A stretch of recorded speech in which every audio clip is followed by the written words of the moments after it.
on. Oh, I'm still muted. There we go. Okay, let's try that again. Hi, everyone. I'm EnviroBoy. This is my channel. It is a bright and sunny and happy and fun, exciting day outside today. I have what appears to be a sun inside over my shoulder here. Kind of washing everything out because the power supply for my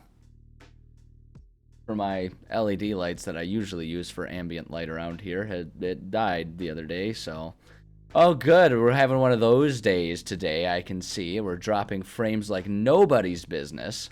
That's exciting. You know, I'm just gonna say screw it, and I'm gonna try and persist through it. I'm tired of caring about it. I'm tired of Twitch being dumb and causing problems for me all day every day. So we're just gonna go ahead and try and plow through it, and we'll just make sure we upload the VOD from the computer rather than directly from Twitch when we put it onto YouTube, because this type of crap keeps happening all the time, and I have not been able to figure out a consistent source of the problem or how to fix it.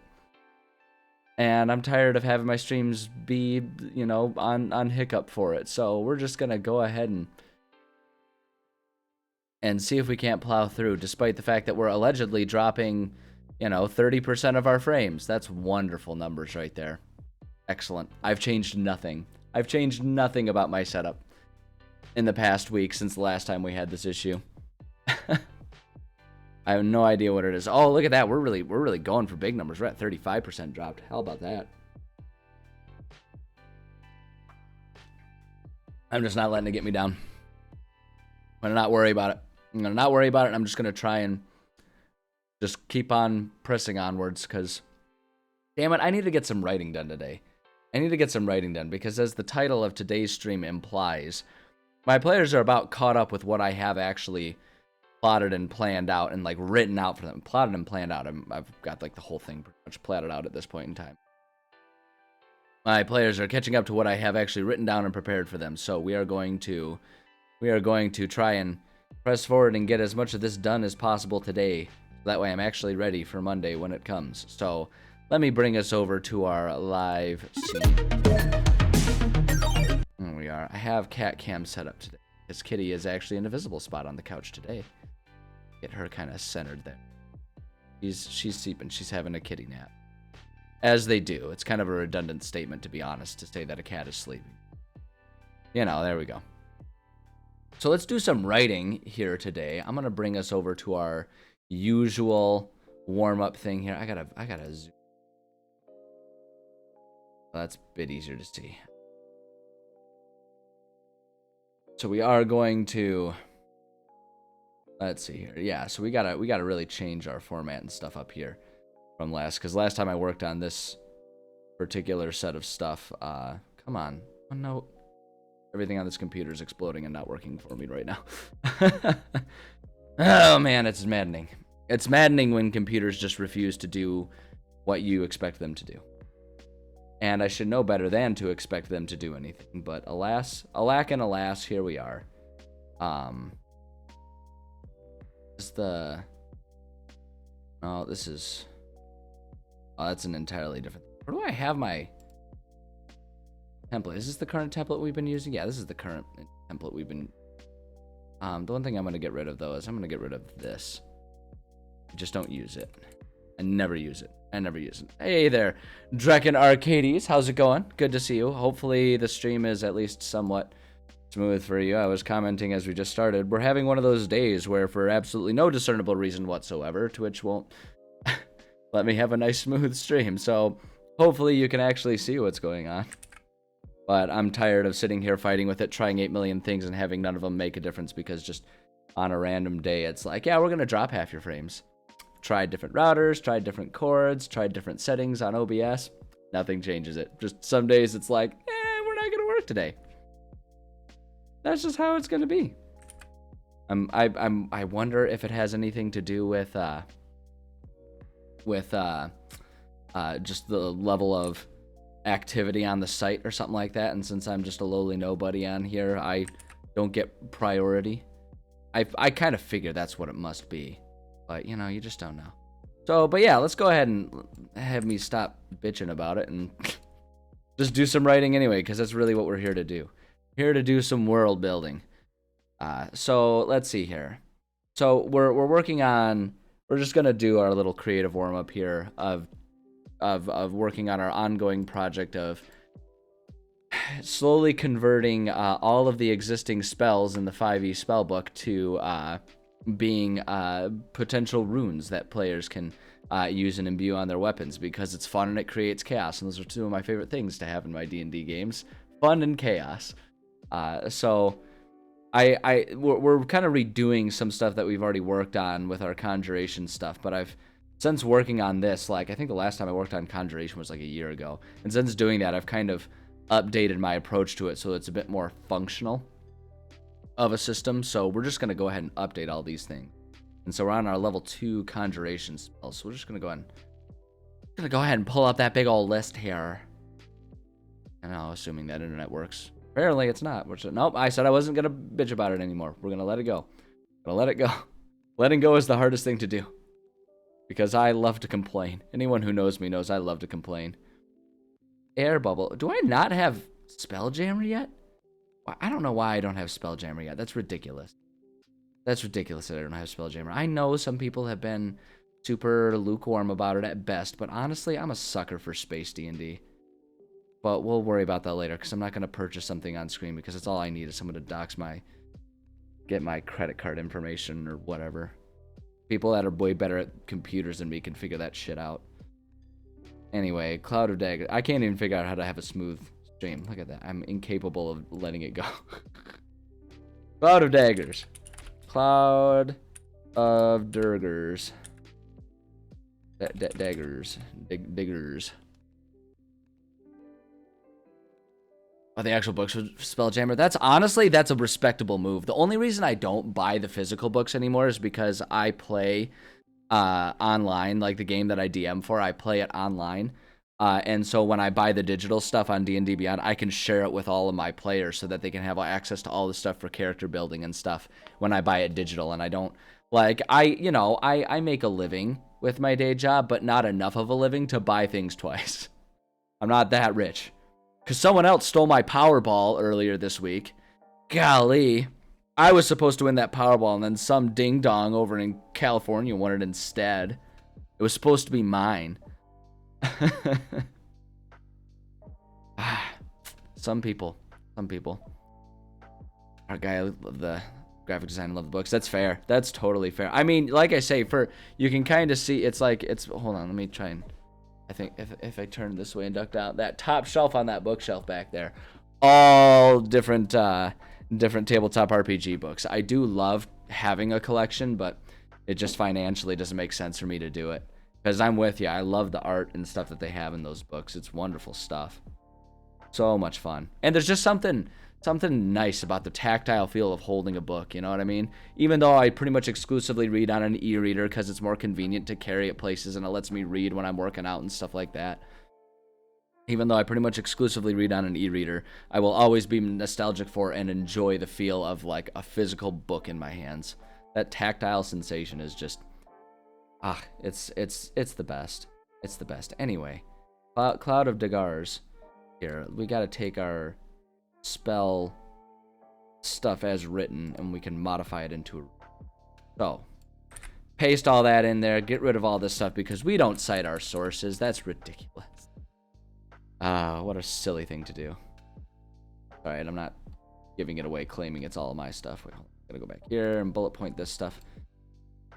Alright, you fill the air with spinning daggers in a cube 5 feet on each side, centered on a point you choose within range. A creature takes 4d4 slashing damage when it enters the spell's area for the first time on a turn, or starts its turn there. Okay, so this is going to be an interesting one to try and turn into a rune, because the baseline of it is this one is definitely you cast it and things appear.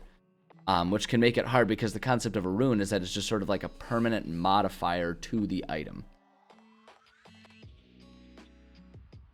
So it's like, what do you do with that? Do you just have a permanent cube of spinning daggers that follows the item around? Breastplate of Cloud of Daggers, and it's just you walking around, you constantly have this cloud of spinning daggers.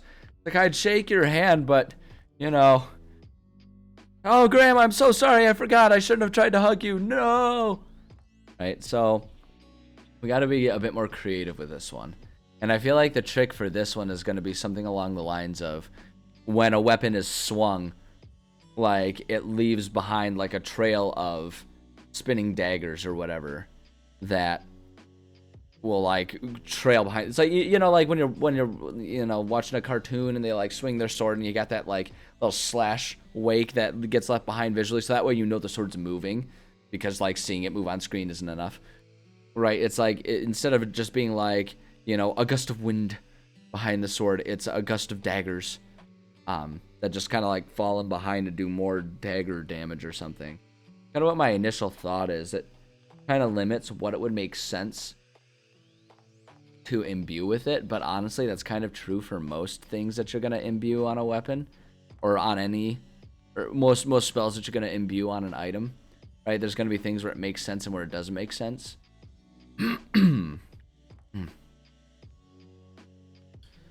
Oh, I don't know. Takes 44 slashing damage when it enters the spell's area for the first time on a turn or starts its turn there.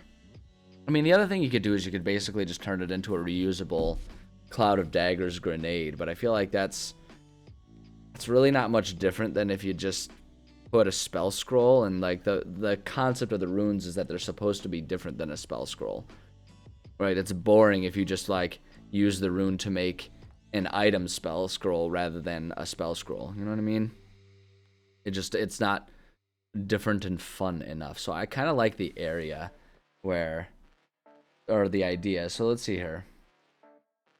So we'll say when the imbued item is swung, the air in its wake fills with spinning daggers. We can just do that. Creature takes, we'll say, a creature, I want to say a creature hit by the swung object takes 44 slashing damage. I'm going to just say for 44 additional slashing damage as the trailing daggers hit as well.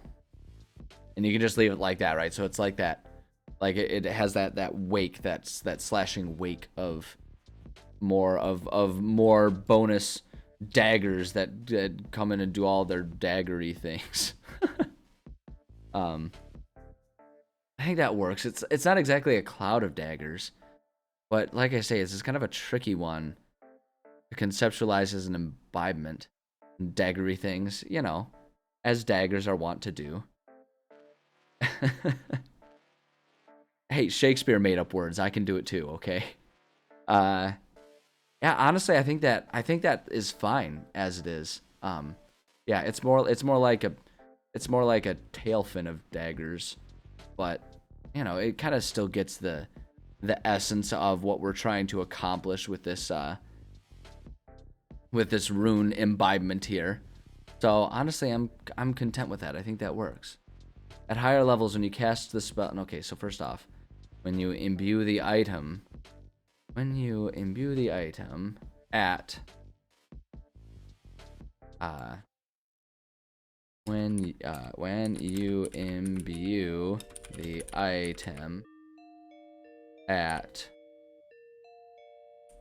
actually we can just take this at 3rd level or higher,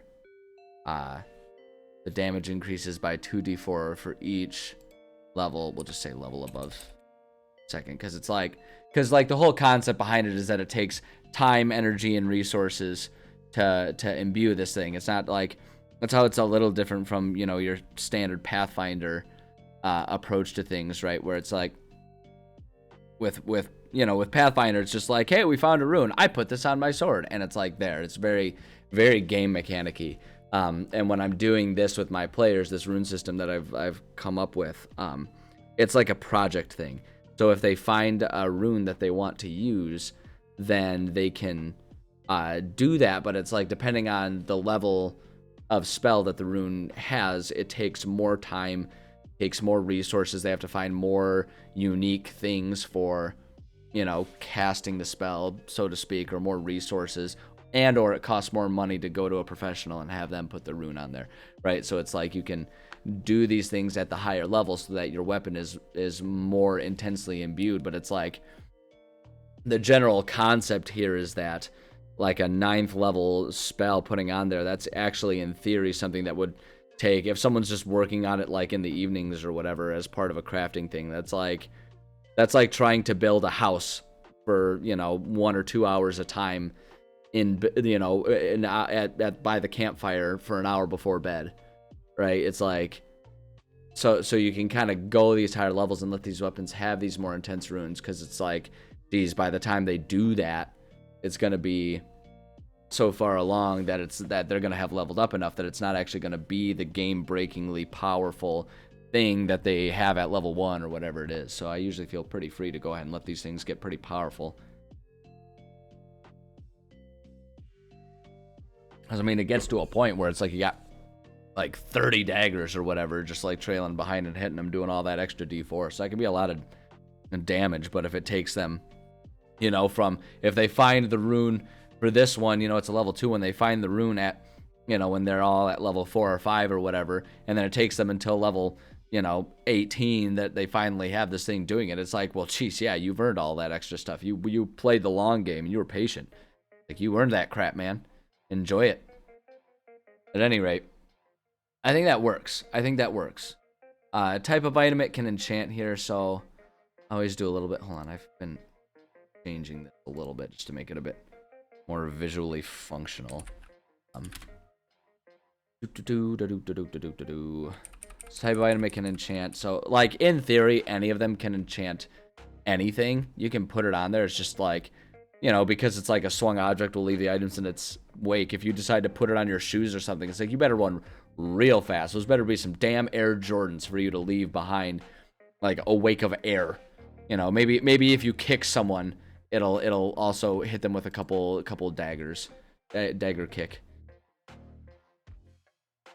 But yeah, so it's like, just the function of it will a lot of times constrain, but I'll usually put down just a little note here, like, best used on swung or fired weapons, because I could see an argument that if you put it on like a bow or an arrow or something like that, then the arrow flies and there's just, like, you know, a handful of daggers going behind it that all, you know, Robin Hood, one on top of each other, end up hitting the target, assuming you hit the target.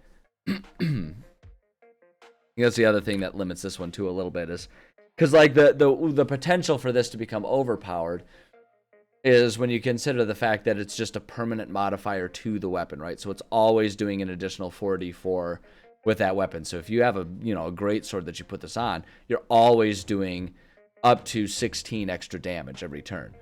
But hitting this is immediately dependent upon you hitting with your weapon, right? So it's like, if they're really good with their weapon, then it can do that type of thing. And then even at level 2, it takes a lot of resources. They have to earn this thing. So I always figure that, you know, it's not a whole lot different than if someone just, you know, it's like, not, it just doesn't ever feel to me like it's too functionally different than if someone, like, if there's a group that they just kind of they abuse the long rest system to make sure their spellcaster always has full spell slots, you know, and then it's like, kind of, yeah, they might as well be at will, which is definitely something I try to control. But at any rate, I think this is fine. I think it's fine. I think it'd be really funny if you just, like, it sounds like a very rogue-like video game weapon, right? Where it's like, oh, I got the power up, so now when I swing my sword, it leaves behind like 5 other swords that'll still do damage. Something like that. It feels very video game mechanic, which I am A-okay with personally. I think that's good. Now, naturally, we have to come up with an example item. And then I always debate whether I want to have it be funny or serious, because both are excellent approaches. You know? I feel like this one is just going to kind of be a more standard serious thing. We're going to say, I don't know, we'll just call it the dagger tailed sword, I guess. I don't know. Whatever. It's mostly just to give myself a working example, so that way when I come back and look at this thing later to reference, because someone's trying to make a weapon out of it, I can be like, what the heck was I thinking? And just give an example of it. So we'll say a very expensive sort of sword that leaves spinning daggers in its wake when, oops, not Shen, when swung. Very popular among soldiers facing well armored. Armored. I turned British there for a second. That was weird. Adding extra U's wherever I felt like it. Very armored. Very popular among soldiers facing well-armored opponents. You know, because they want to have those extra daggers going in there, trying to, like, you know, slice through any gaps in the armor or whatever. I don't know. I'm just assuming. I've never actually been a medieval knight, especially not one with magical weapons. So I will confess that I'm just sort of grasping at straws on those assumptions. But, you know, we take liberties to create the things we're trying to create. Great. Mechanics, how it's cast. Weapon. Oh, well, off center my keyboard there. Weapon must, well, actually, we'll just say item must be swung rapidly to leave a wake of daggers. God, that sounds horrible, doesn't it? It's a wake of daggers. I do still like the idea of someone having, like, enough speed that, like, they can have a cloak of cloud of daggers, and so they just, like, run real fast, and there's, like, this trail of daggers following them because they leave enough of a wind wake in their, you know, off their cape or whatever. And it's just like, I am speed! And then there's just, like, daggers trailing behind, like, little ducklings or something. I think it's funny. Range, range, we'll say, follows movement path of the item. Simple as that. Duration, we'll say instant cast, daggers do not persist. So that's kind of one of the balancing things too, right? Where it's like the weapon in theory can always be doing this extra damage because it's just a trait of the weapon now.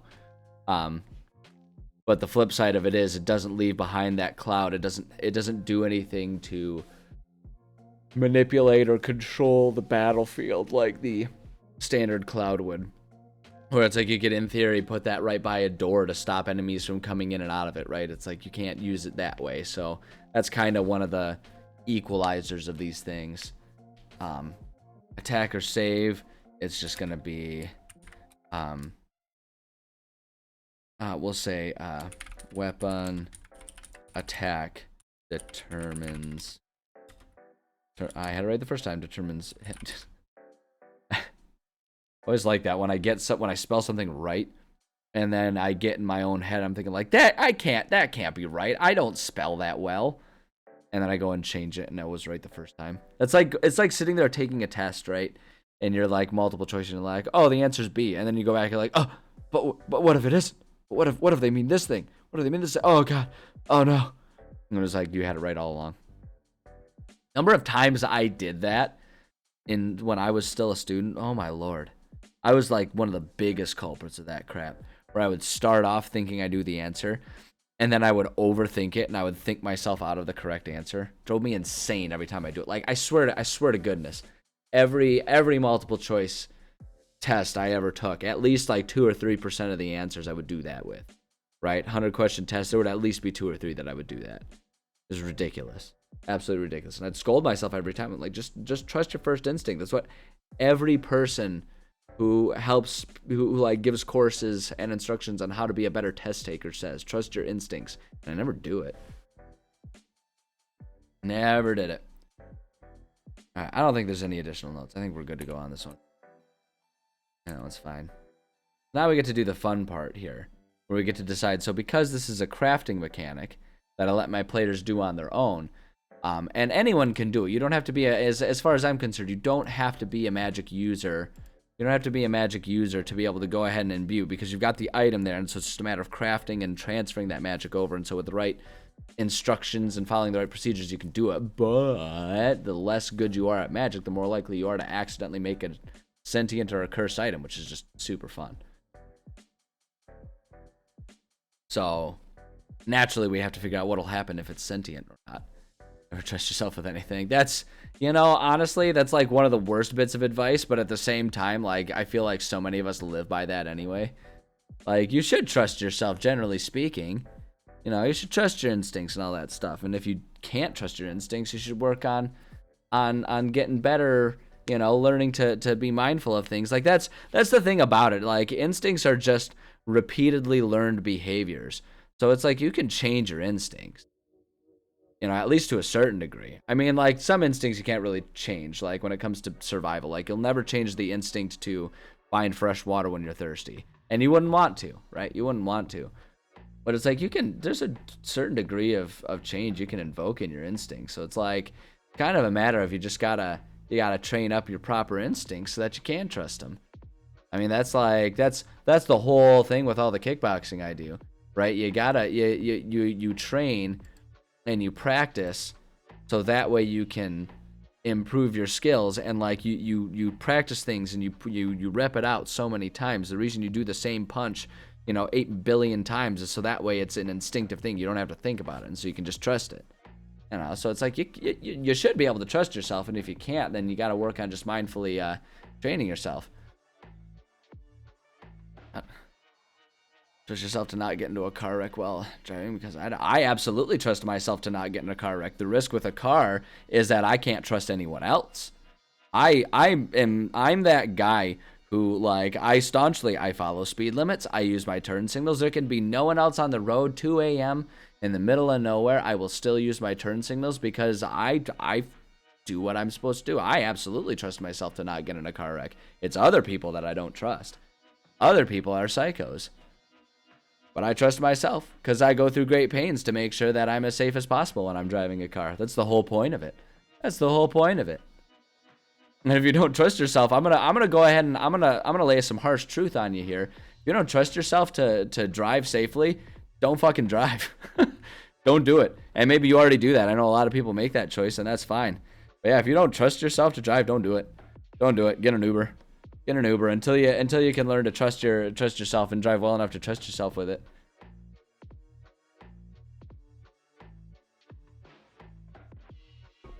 All right, let's see here.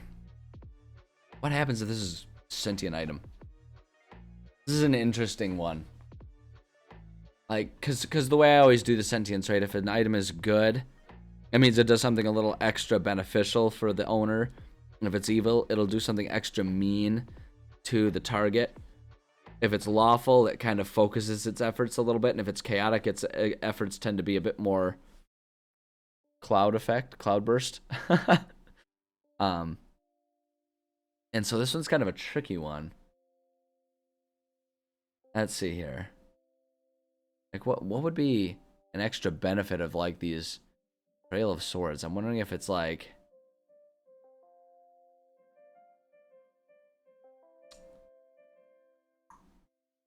okay, here's a thought. Here's a thought.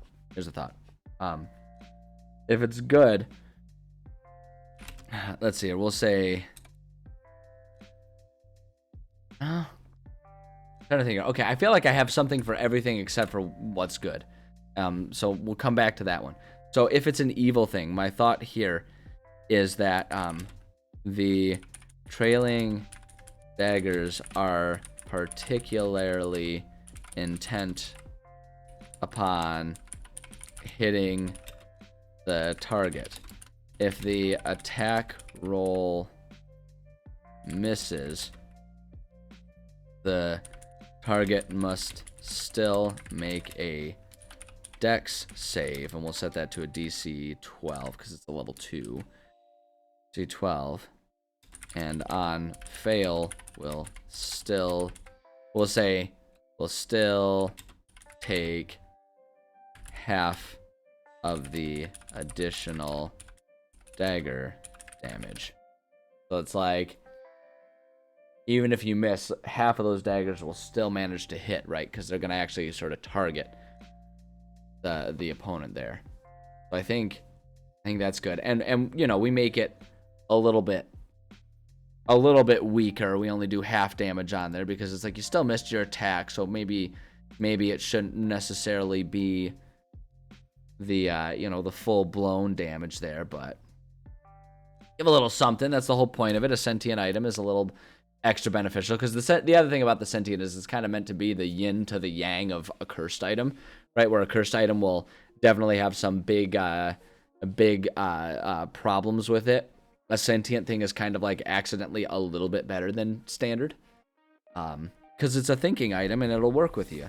Whereas a cursed item is kind of like an item that wants its own power and will only benefit you so long as you can help it.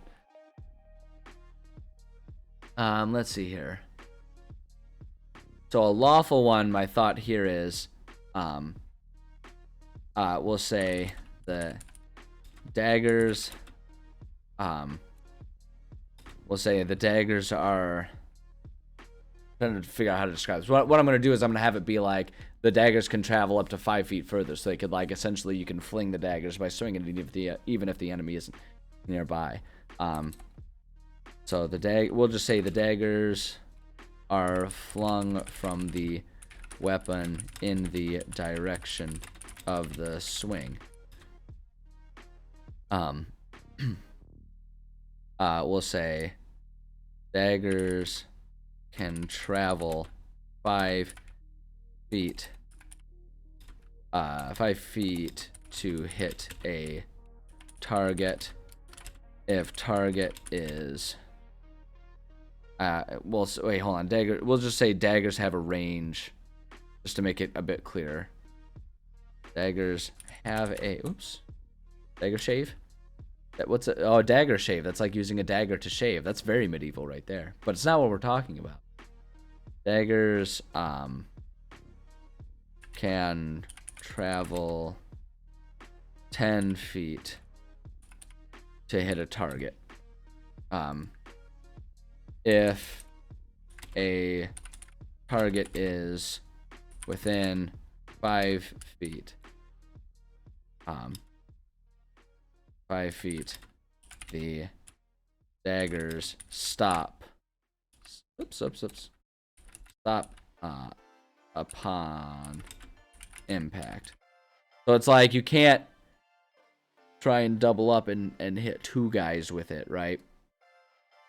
Because you hit, that first one goes and it hits someone, they don't travel through that person. It just, you know, they hit it there. It's just, if someone's further away, you can, you know, whip those daggers at them like you've got some sort of sling or something going on there. I like that one. And so this one we're going to say the daggers tend to fly off course when flung. We'll say all creatures let's say all creatures to left. We'll say creatures to immediate. Yeah, you know what? Let's just make this simpler. All creatures besides attacker within 5 feet of target must make a Dex save, and we'll say again DC 12, or else take half damage from daggers. So it's like you swing that thing and the daggers just kind of like explode out. It's more of a cloudburst effect there. I like those ones. I think those ones are all fun. I think those are all excellent ideas there. So now the trick is, now we got to go back here and I got to figure out what's a good thing. Like, Let's see here. Alright, must still make a dex save, and on a fail, we'll still take half the additional dagger damage. Trying to just think what would be like an antithesis type of thing for that, right?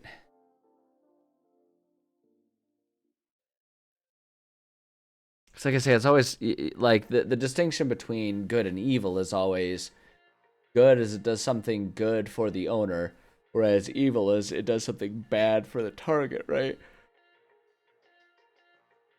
So it's like what would be a good thing that daggers could do that isn't just like them doing more damage, because that's really just it's doing something bad to the target. You know, and we already kind of have that there. I'm wondering if we can do...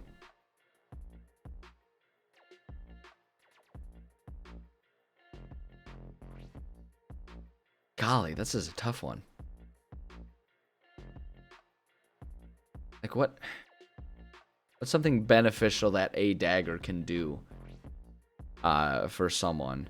Like, I mean, because, like, you know, you could think about it from, like, oh, well, it's something good someone uses a knife for or whatever. It's like cutting food, yeah, but, like, does it make sense? What, you could just, like, fling your sword and a dagger comes out and cuts your steak up for you?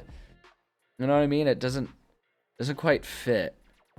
And so I'm not perfectly sure. Like, the daggers are super cute. They're like little kittens, and they just hang out.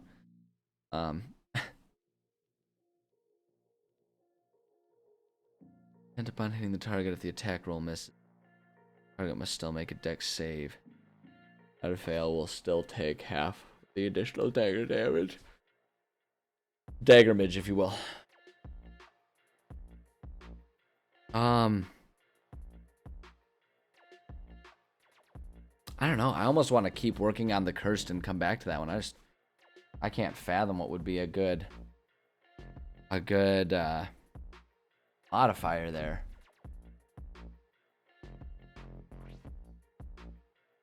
I wonder if we could do something like...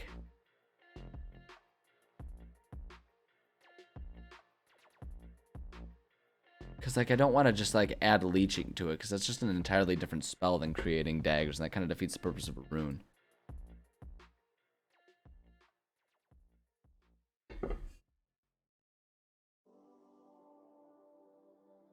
Oh, I'm wondering, okay, here's something that might be... It's kind of a loose fit. It almost is more evil. But we might try something like this. Daggers will not will not utilize overkill if target well,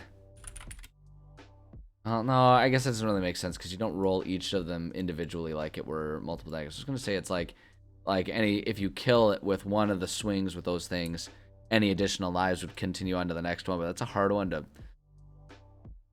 really figure out how you're gonna like mechanically function that one. Like what, you tell them to roll each d4 separately? I don't know.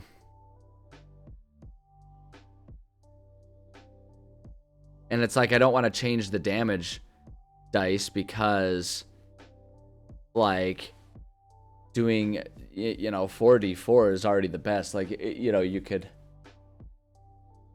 think about just doing more damage, like roll a d6, because the daggers are particularly surgical in their attacks, but that's almost more of a lawful thing. What if, actually, you know what, with that in mind, what if we stop upon impact?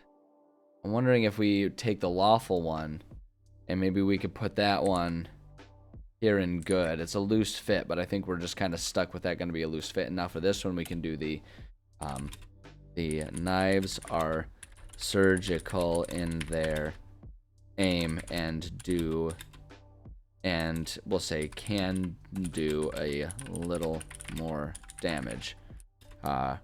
We'll say roll 4d6 for damage, right? So it does a potential...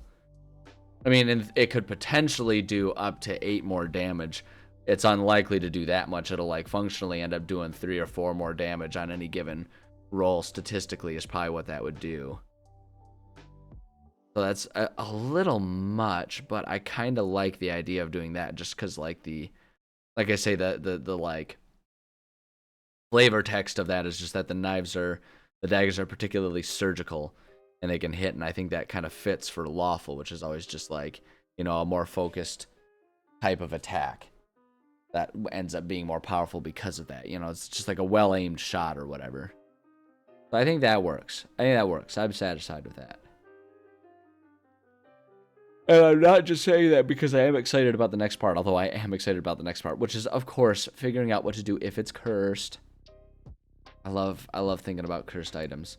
Because I always do, if it's cursed, it's always, there's an extra powerful benefit, but then there's problematic side effects from it. And so my idea here is, the daggers produced are persistent, and have a thirst for blood. Any daggers not needed to kill the original target will, because I think I figured out a good way to like break this up without having to roll each dice separately. Any daggers not needed to kill the original target will continue to fly in the same direction. Actually, we're just going to say we'll continue to fly until they hit the next nearest target. And so what we're going to do for this is we're going to say we'll say any damage beyond, or we'll say any overkill damage, which overkill isn't really defined within the rules of D&D, right? But just like conceptually thinking about that, overkill damage. So, you swing you get a 4, it's, what was it, 4d4, so you end up rolling 8 damage. Excuse me. 8 damage from that, and you only need 4 to kill the enemy. Then 4 damage will move on to the next target.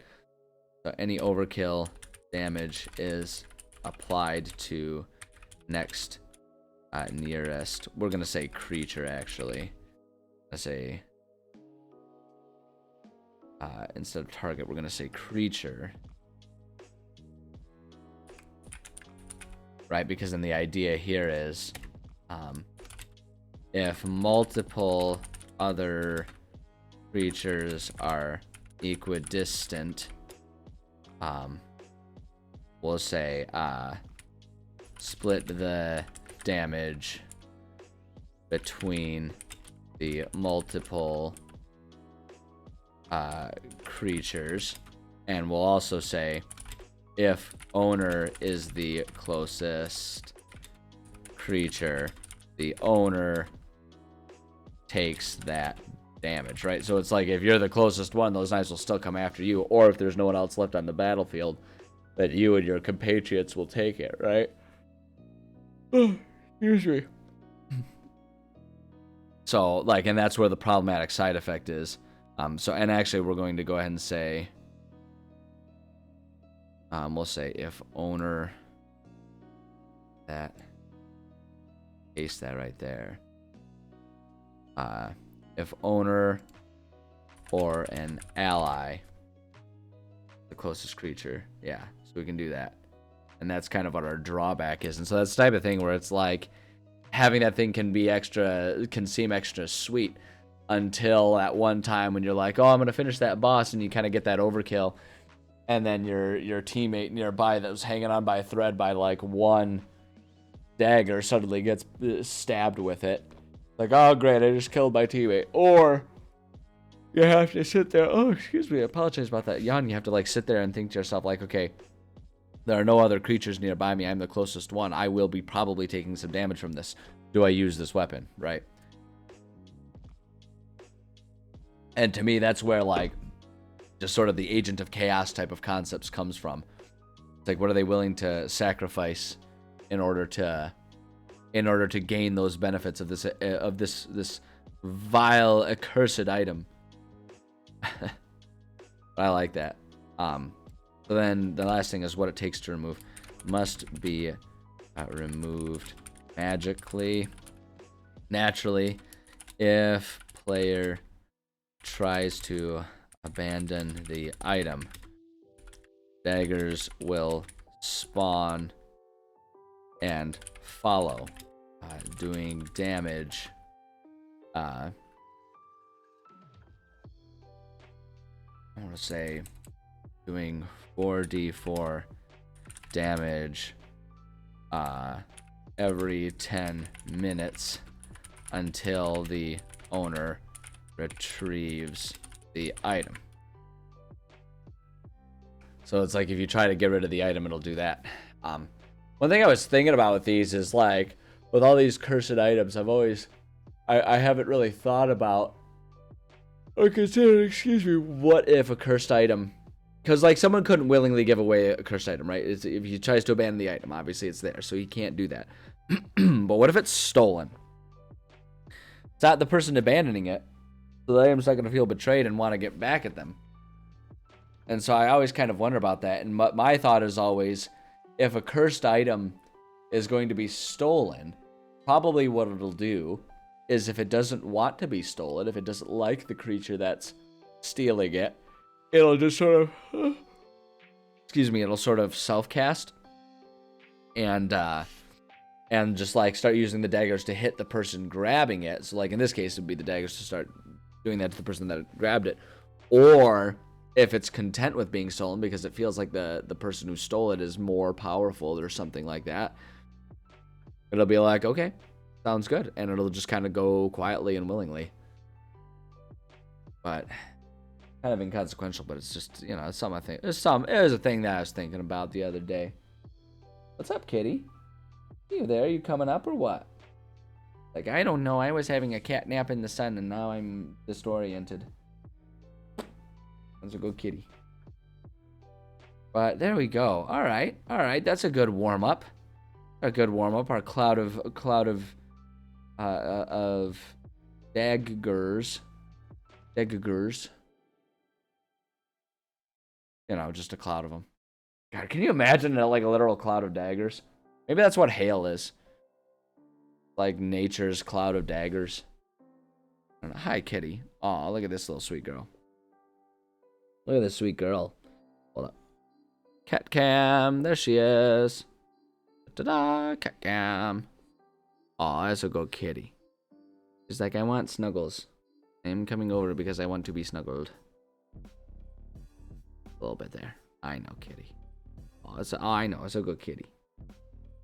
A good kitty. Oh, I know, sweet. Oh my goodness, I know it. Like, I got that damn camera up again. Oh my. Excuse me. And the yawns this afternoon. I don't know why. Alright, I'm going to upset Kitty for a second here because we are going to head over and start working on writing our campaign, which, like I say, I really would like to finish chapter 4 here. I would really like to finish this one. We've got like 6 more rooms to flesh out. I think we can do it as long as I stay focused. But in order to start that off right and be able to, like, once we sit down and get momentum going, being able to continue just following that momentum, I'm going to pee right now. I don't have to do it desperately right now, but we're like a half hour away from being at that point because I'm trying to keep really hydrated because I've been having some chest congestion, and I don't know if it's a cold or if it's just like seasonal type stuff because I do tend to get a little stuffy and phlegmy this time of year. But at any rate, I've been drinking a lot of fluids to try and keep that comfortable. So naturally, I have to make wee-wee, and if we're starting to feel it now, we're like 20 minutes away. So I'm going to run to the bathroom, and I will leave you guys with some retro commercials and all that kind of jazz. And then when I get back, we're going to go ahead and keep working on this project. So, I know, Lila, you're going to be so mad at me. But, yes, so that's what's about to happen. So sit tight. I'm going to run some commercials. And then once we're done with that, I'll be back, and we're going to get some writing done. So I appreciate your patience, and I'll see you very shortly. We're going to have a problem over the weekend? Yes, cracked 40,000. 40,000? That's a company record, isn't it? I think so. Play some real power games with a new Nintendo Game Boy. There's a mind-bending Tetris game cartridge included and a whole range of other powerful games to collect. Rematch at 1. Ibag's first turn. The only power games worth winning are on new Game Boy. Kellogg's Pop-Tarts is the hot part of this complete breakfast. That's cool. The new taste of blueberry. Real hot. With something very, very cool on top. It sparkles. They taste so cool. The hot, hot, hot. So hot. They're cool. It's sometime in the future. The ultimate challenge. Crossfire. Crossfire. You can count the crossfire. Crossfire. You can count the crossfire. Crossfire. Crossfire. Crossfire. You'll get caught up in it. It's the Jurassic Park Command Compound. With an electronic computer that says over 100 commands. Been filmed. We need more firepower. The computer Send help. helps you control Jurassic Park. Got him. T-Rex attacking. Look out, Brad! Fire the net. Got him. Compound secure. Yeah. Jurassic Park Electronic Talking Command Compound. Figures and dinosaurs sold separately. Batteries not included. Put the pieces into the slot, make the right selection. But Right, racing the we clock. are back. Sorry if you heard all kinds of rustling and thumping there. I forgot to mute my mic while I was away. Kitty has gone to look out the window at the birds, so we'll go ahead and give ourselves Savaki King. A little Lego cat, Savaki. The Lego big cat, Lego tiger. Lego Tigger. Affectionately named Savaki after the tiger. When I was in high school, I was part of the town that I grew up in. No, nearby there was a city that had a zoo. It wasn't actually in the town I grew up in, but there was a zoo nearby, and they had what was called the Teen Keeper program. And so, like, when you were in high school, you could go and just, like, be shadows or assistants, like interns with the zookeepers there. It was one of the most awesome, badass programs I've ever been part of in my life. I spent 2 summers getting to help take care of the zoo animals. It was so rad. And there was a tiger there named Savaki, and he was my favorite because he was so super chill. Like, obviously we weren't allowed to for the sake of safety, but I'm 99% sure that we could go in there, like go in the exhibit with him and just chill, and he would cuddle us like a lap cat. He was so chill and so cool.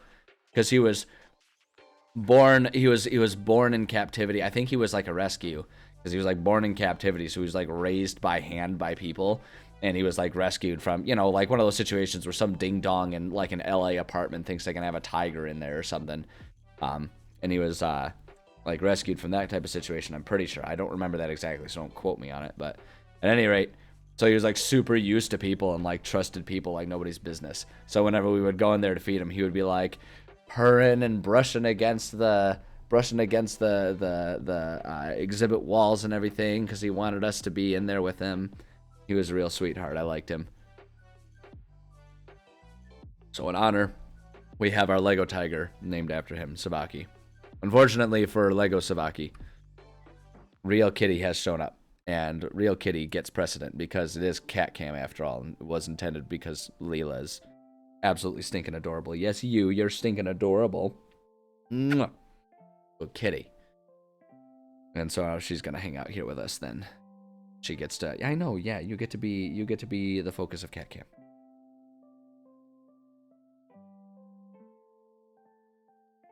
Kitty cam. Only thing that I'm worried about is this might be, my arm's gonna kind of be there, but we can still see her. We can still see her. That's good. I know. I was go. Kitty. Okay. Gosh darn it, I want to finish this chapter today.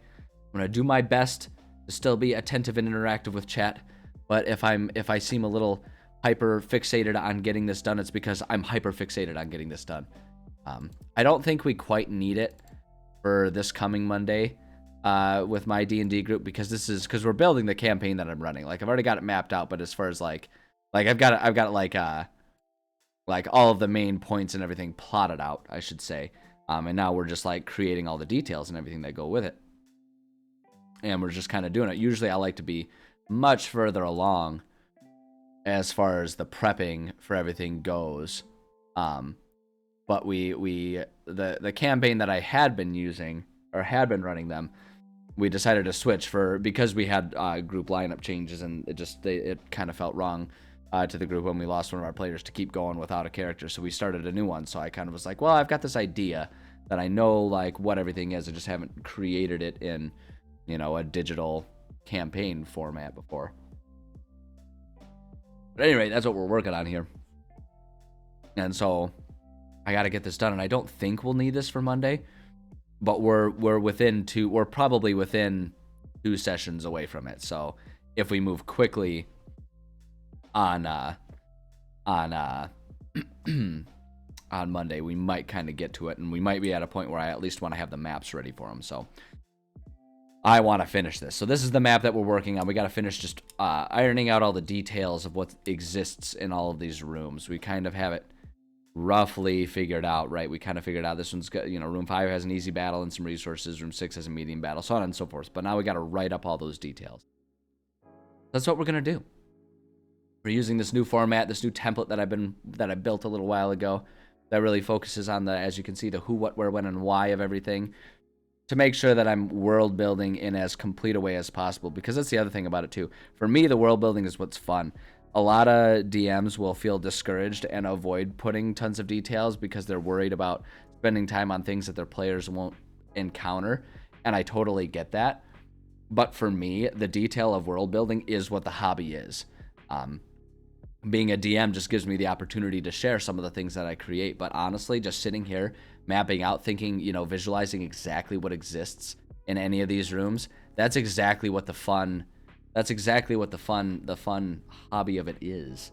So I love taking my time with this type of stuff and adding all these details. The only detail we don't have in here, obviously, is the how. And that's because that's what the players do. They figure out how things go down, like how they solve the problems and all that kind of stuff. Our job is just to put in all the details. So that's what we're going to work on here. So room 5, which room is that one? This is the room that will lead us down into temptation and deliver us from evil. Wow, that was a weird callback to my real little kid days of Catholic upbringing. My family is largely not even Catholic anymore. Not even my parents, but back in the day, I went to like, Sunday school and stuff and had to learn all those ones. That's an old one. At any rate, this room leads us down into the basement, which is on the other map, which I'm not going to bother pulling up because I don't really want to get distracted working on that. But that's what's in this room. We have, what was it, an easy battle? Easy battle. That's perfect. So we can add a description here. Walking into this room, you find yourself in a landing with a staircase leading down into the basement of this church. A few old, weathered, broken items lie around, as though this room also used as storage. It was lying around as though this room was also used as storage at some point, though all of these items have long since aged into uselessness. And I think that's really kind of all we need to do for the description here, just like our narrative. That's just like the sensory description of what things look like. And then the rest of it kind of falls into any of these. So the who. So this one we can add a description. We'll say, unfortunately, as you enter, you find that you aren't alone in shit. Wow, that was weird. This is an anagram for shit. Hi, kitty. I know, I'm being a potty mouth. I'm sorry. Oh, I know. You're so happy. You know, it's a cold world these days. We're finally getting our cold end of fall, beginning of winter temperatures. And so now you like to snuggle so you can get all the body heat from me. No. We've had some unseasonably warm days, and today's going to kind of be the last one of that. It's going to be pretty warm today, and then it's like snapping down into the freezing temperatures, and it's going to stay that way from the looks of it. One last sunny, warm day.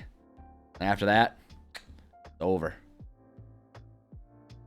Alright, let's see here. Fortunately, as you enter, you find that you aren't alone in this landing. Or we'll say on this landing. Alone on this landing.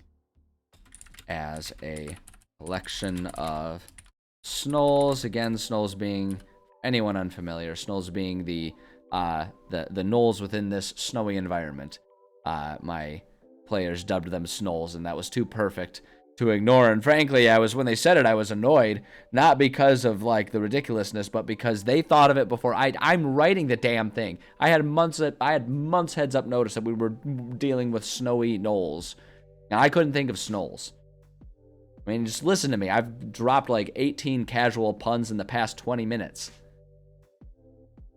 I didn't think of Snolls. Honestly, one of my biggest failures as an adult, as a man, as a human being. Shame, isn't it? Leela's ashamed of me. But what else is new? She's always ashamed of me. All right, let's see here. An easy battle. How many experience points? Battle's supposed to be worth about 1357, so around 13 to 1400. What do we already have? Easy battle mapped out here. Yeah, we do. We have the 2 Snoll archers here. The only reason I don't have them labeled as Snoll is because I use the stat blocks of standard gnolls, and so I want to keep the name matching the stat blocks so I don't confuse myself. Or if I ever end up sharing these things, I don't want to confuse anyone else either. Oh, you know what? We could do 3 of the Pack Lords. Have we already done that yet? We did 2 of the archers. If not, okay, yeah, we'll have to do something else for that one, but 3 Pack Lords should be perfect. I don't want to do too many because it's going to be such a packed battlefield, but also, you know, that's their problem to figure out. Again, I present problems. They're the ones who have to figure out the solutions. I do my very best to not write in what the solution is. Like, you know, it's all about there's a problem and their job is to find the solution, is to solve the problem. So I try to not be like, I'm trying to step away from doing like a riddle or something like that. Like riddles can still be fun, but like riddles can be really frustrating because if I know the answer, it might seem really obvious, but if they don't know the answer, they might have a lot of trouble figuring out what I'm getting at there. And I don't want to accidentally block them from important information. So it's more like I present a problem and I'll just say like, oh yeah, this door is locked. There seem to be some unique puzzle pieces or whatever. And I might hide the puzzle pieces around, but it's not like one of those things where it's like, oh, it can't be picked, or oh, the door can't be broken down. It's like, no, they can do whatever they want. If they want to skip half the dungeon and just like bust down a door, like there's mechanically that's possible. I might make it really hard if I want there to be a bit of a barrier. But you know, it's like, it's also along the same lines of I try to make sure that like the solution to a bad guy isn't, oh, he has to be killed, or the other way around. It's like if they want to capture him, they can do that. Or the other way around. It's not a thing where I'll try and be like, oh, you have to capture this guy to get the information, right? It's like if they need information, they can capture the main boss guy and get information, but I'll also plot, if there's like important information, I'll put it in a couple other locations. I might have it be a couple other enemies in a different room are discussing that information so they can overhear it. I might have it be written in a note so they can find that note. So it's like, I avoid trying to write solutions. I don't know why I got on that tangent, but you know, it's a good one to point out because it's that's a trick that has really internalizing that and focusing on that has made me a much better DM since I kind of zeroed in on that, and it took me way too long to figure that out. So it's just, I feel like it's an important one to point out for people so that way you can learn from my slowness much quicker. Now Kitty has moved and she's going to be smacking the camera here. So while she's wandering around, let me give you guys back to Lego Savaki here. There we go. Lego Cat Cam. Bada bing, bada boom. There we go. Famous AD&D game. And Villain was spared and became an Elminster. Yeah. So like stuff like that. Exactly. Where it's like, if you prescribe a solution, not only does it take away agency from the players, it makes it so that they can accidentally stall themselves out if they're just not getting it, right? And you have to like write in a solution or something like that. Whereas if you just say, here's what the problem is, and then they can figure out what the solution they need to do, like they can figure out what that solution is. That's what gives them that agency.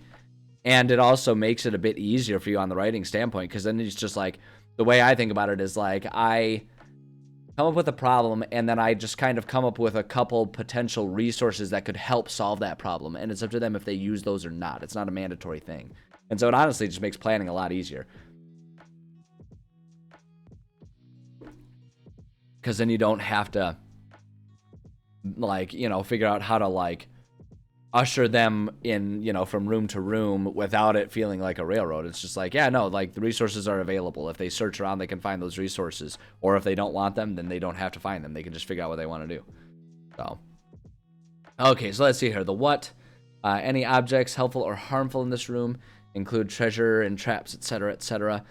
So this is one. So like, okay, the reward here is going to be some sort of resources, like we were just talking about. Finding resources here. So I don't have anything too specifically planned out here for resources, but thinking ahead, so like this is where we could do something like, and say on here, we'll say we'll do a DM note here, and we'll say if players search the Snolls, they can find a map. And then we'll just say, and we can have on that map be, excuse me, sorry, man, oh man. That I love me some sparkling water, but it always makes me super belchy. So, you know, sorry for drinking one on stream. Probably unprofessional, but to be honest, professionality was never my strong suit. So, case in point, I work in a job that requires collared shirts, and I'm growing my hair out. That's a big no-no when you're supposed to be wearing not really a big no-no. I'm not gonna get fired over it, but it's taboo. It's like, whoa, this guy's going nuts over here. Not keeping it nice and trim. Not keeping the hair off his collar. Ridiculous. But that's how I roll. I'm a real bad boy.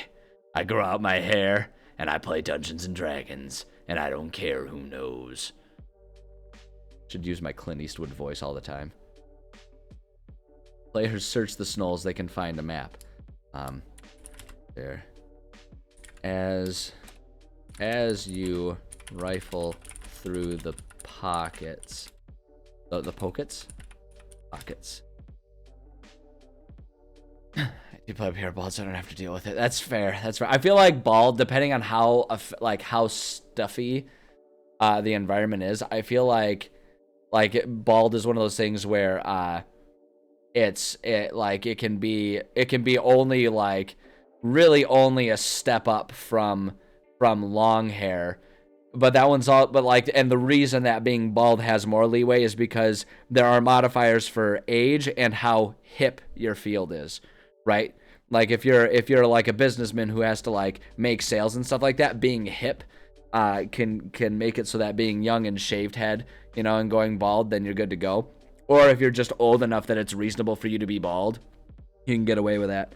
But I feel like there are some environments where if you shave your head, they'd be like, oh, you don't have your standard 50s good old boy haircut. That's not great. But then if you're working in IT, then you guys can get away with anything. At least that's what TV has made me believe. Nice combo of going bald, yeah. That makes me think of a jab I remember hearing. So this was back when I was working in, not working, I was a student, and I was in the lab for a class. It was a biochem lab. And we were sitting there, and one of the guys in my lab was lamenting about how the fact that he was only like, most brain dead users. Yeah, that's fair. But yeah, no, like there was a guy, you you know, and he was lamenting. We were all like 20 years old at the time, right? This was undergrad. We were all still like way younger than I'm still young, but even so, I was like, you know, a decade younger than I am now. And we were sitting there, and he was like lamenting about how he was already having a receding hairline at like 20. And one of the other girls working at our bench, it was the most savage clapback I've ever heard. And she was like, "Oh man, it's okay. A lot of guys go through male pattern baldness. Just you first, because you suck more." And it was one of the most savage things I've ever heard.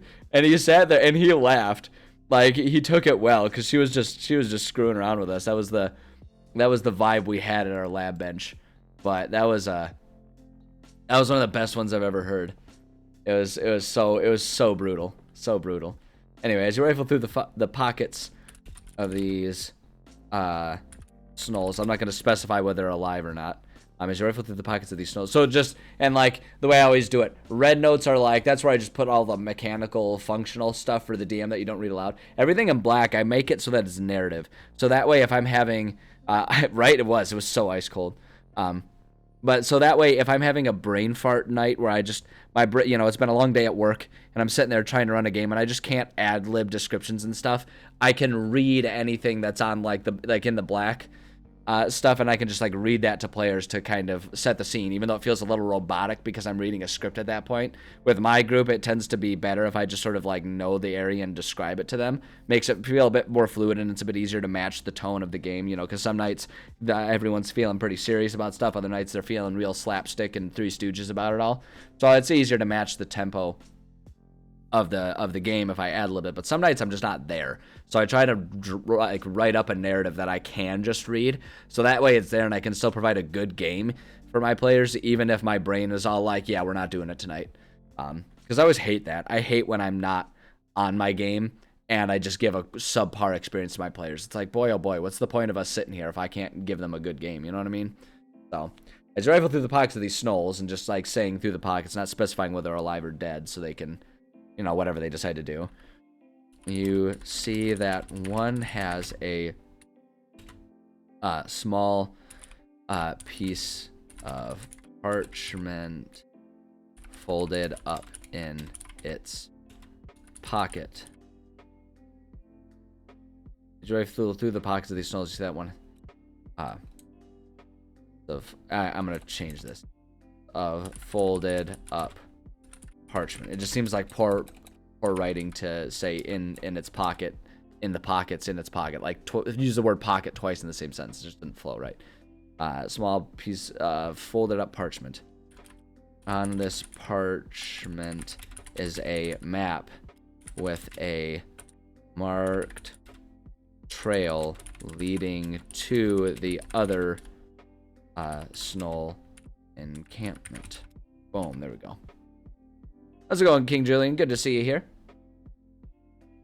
That's it. Okay, leading to the other Snoll encampment. And we can just leave that there, and that's basically just a little bit of information and helpful resources for them in future chapters and all that jazz. Oh, by someone, so you bonk them back. Oh, I mean, I suppose that's fair. That's fair. Don't give if you can't get, right? It didn't end well for you or them, right? Is this one of those you should see the other guy type of things? Let's see here. Well, let's see here. This one we can say the only exits here are the door to the east or the staircase leading down. And then, well, kind of, yeah. I don't know what you're trying to say, man. I think it's going over my head. I might try standing up, but that's going to make things awkward. But at any rate, regardless, hopefully all is well that ends well, because that's the best thing. You get a jaw wired. What are you doing getting in all these fights, man? What are you doing over there? Don't be violent. Everybody love everybody. Man, oh man. I mean, I'm a kickboxer, so I'm one to talk. But only got a broken nose. Ugh, I've had a broken nose before. That's not fun. Not fun. Stop getting in fights. Don't do that. Get in fights. Fights are bad. So and that's you know that I mean that because it's coming from a guy that like trains for it, man. I get it all out of my system on the punching bag, so that way I don't have to get in fights in real life. Anyway, okay, when? This room is always available. We can just say there's no time dependency on this. This room is always available. Oh, there we go. Why? So any story important info here, we can just go ahead and put this. This tends to be all just DM notes here. The map isn't anything new necessarily, but it will help solidify direction for the next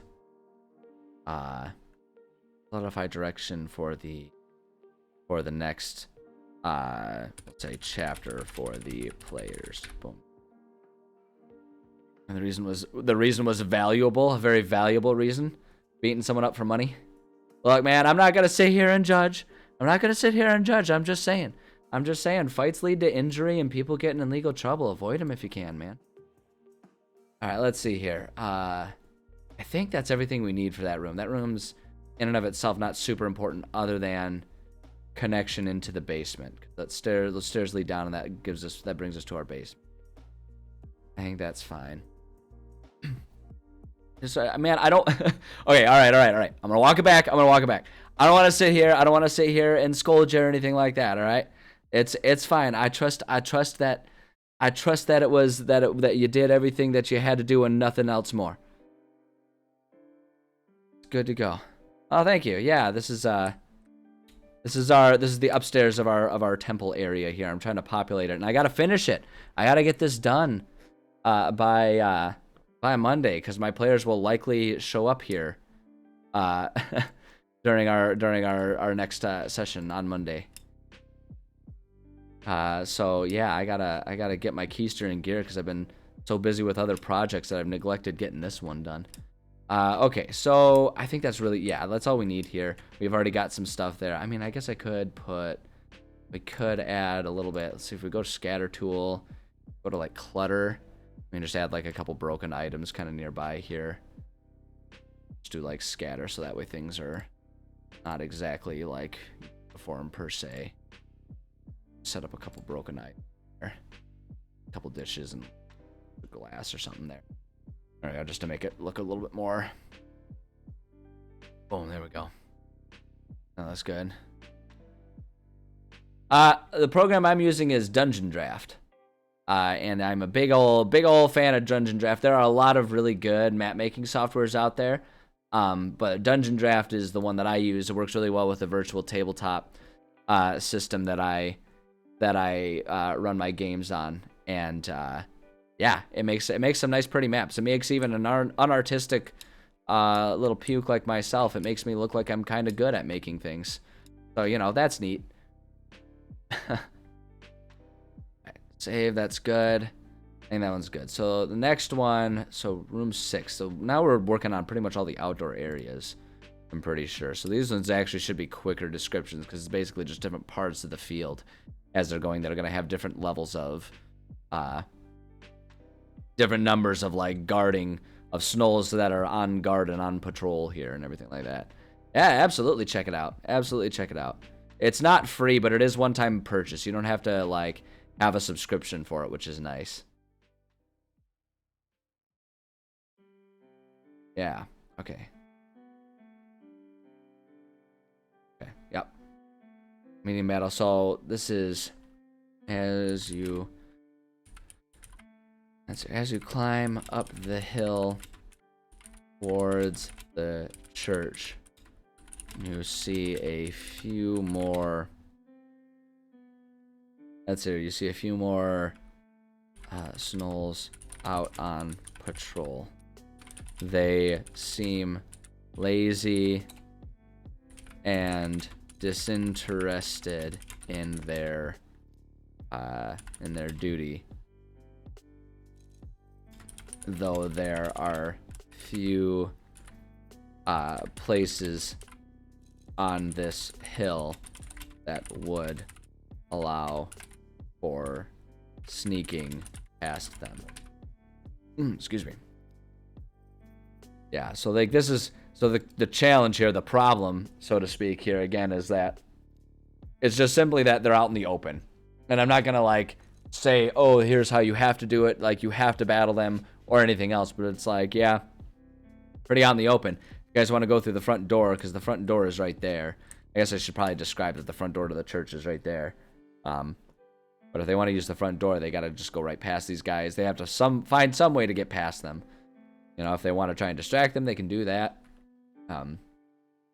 We'll say beyond where they are standing guard is the main entrance to the church. Boom. So we can just put that right there.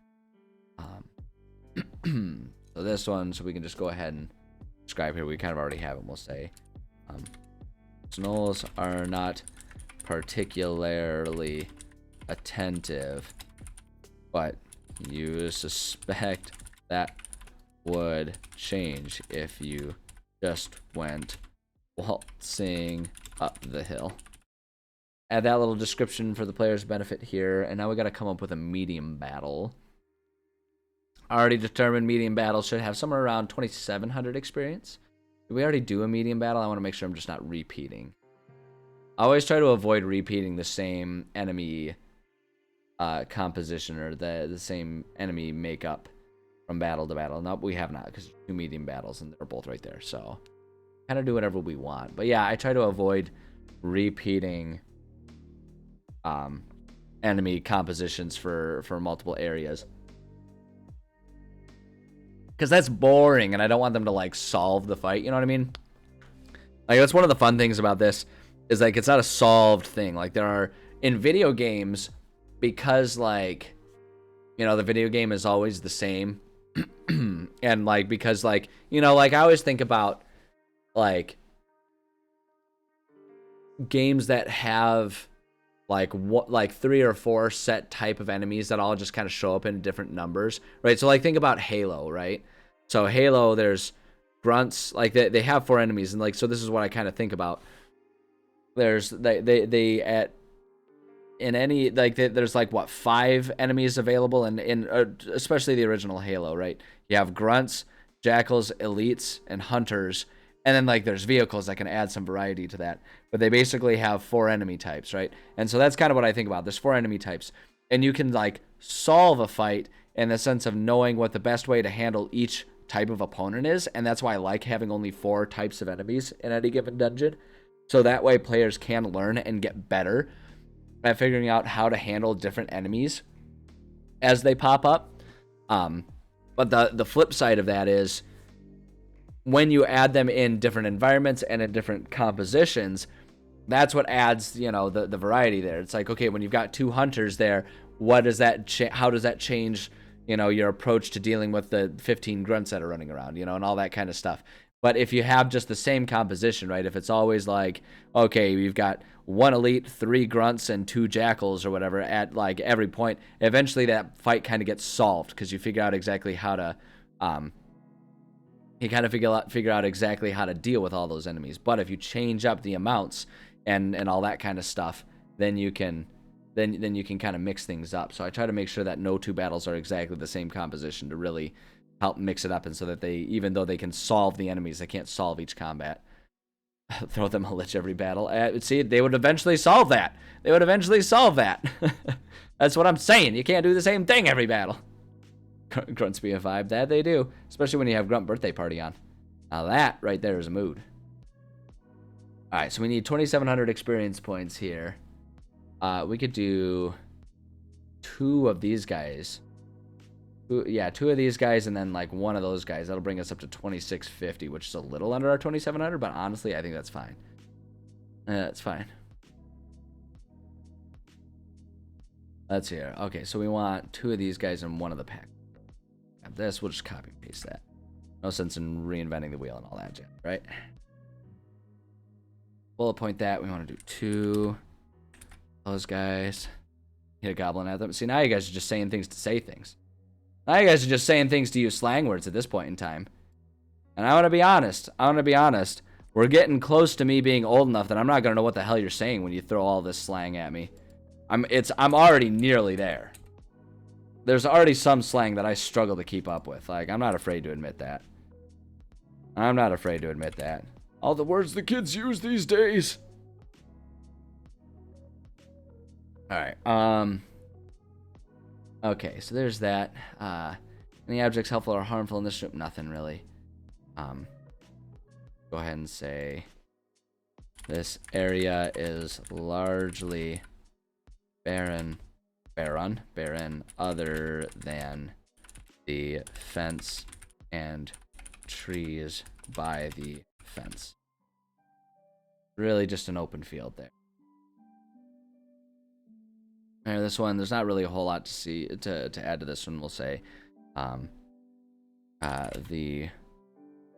let's see here.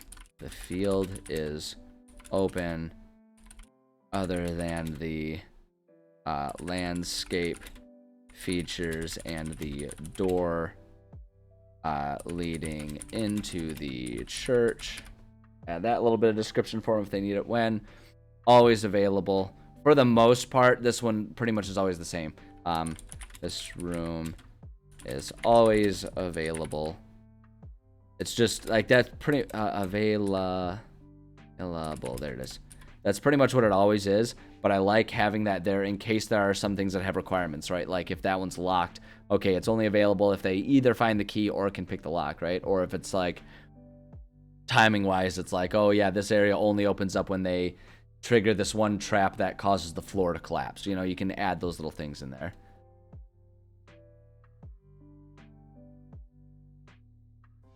Have an ancient red dragon doctor? That would be, he would be very good at cauterizing wounds. Let's see here, including put any story important info here. No, there's not really anything here. No story important items. Oh, just have a dragon drop them out of the blue. What do you guys? Where do you guys come up with these ideas? You just come up with the most random crap. And I'm always like sitting here. I'm like, man, like I think I come up with ideas, and then here you guys are like, just murder everyone. Like, oh, you know what? No, I just figured it out. You guys are all players. You guys are all players. You just murder everyone. That's the whole point.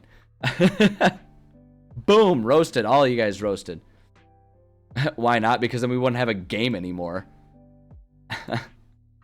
If I just murdered all my players, there wouldn't be a game anymore. Hey, Horseman, how's it going? And that's no fun for me either. That's like the best approach if you want to ruin your own fun on top of ruining your friend's fun. King Julian, we've talked about this, okay? We've talked about this, and I will not entertain this conversation any further. Okay. Just keep trying to distract me. I need to finish this today, damn it. I don't know if I'm going to have time over the weekend. My family's visiting this weekend. I'm not going to have time to do a lot of writing. I got to finish this today. You psychopaths. Just murder everyone. It's fun. What are you talking about? All right. Area number 7. Largely going to be the same descriptions. Although this one, because this is where they enter from. In fact, I'm going to put a little note here. I need to be better about doing this. We're going to add a text box here. We're going to put enter here.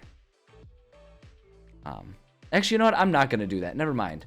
Because I want to be able to describe the area. And if players want to immediately go around and enter from anywhere else, they're totally free to do that. They don't have to go. That's just where the main entrance to everything is. All right, so let's see here. Well, not everyone.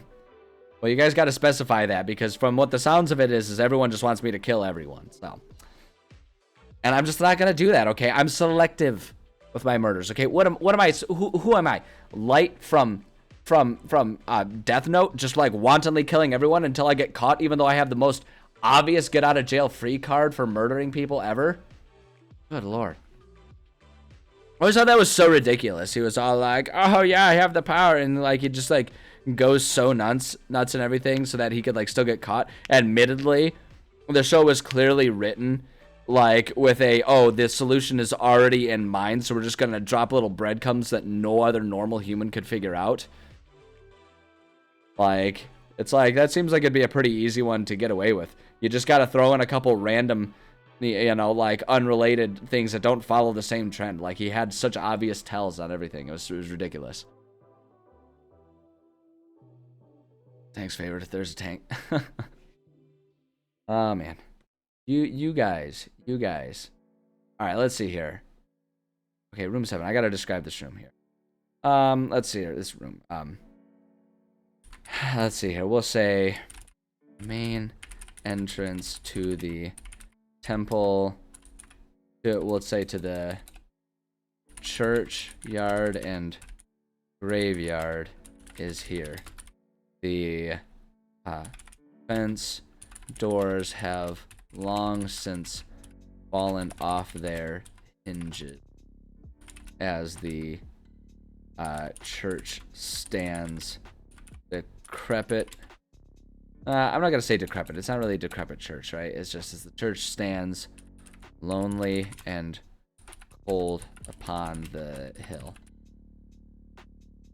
I mean, that's really all the visual descriptions we need, other than we'll say various groups of gnolls can be seen patrolling the area.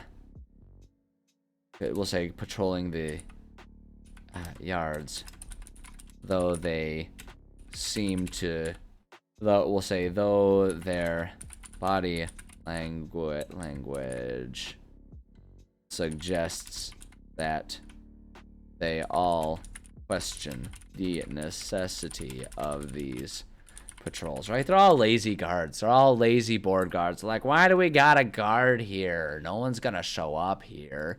No one's gonna attack us. Why would they do that? And, you know, and that's when the players get to show up and they can be like, ha! The players with +5 swords, they can murder everyone. I will not. I will not do that. They can eventually earn such a thing, but I will not give it to them. They have to earn things.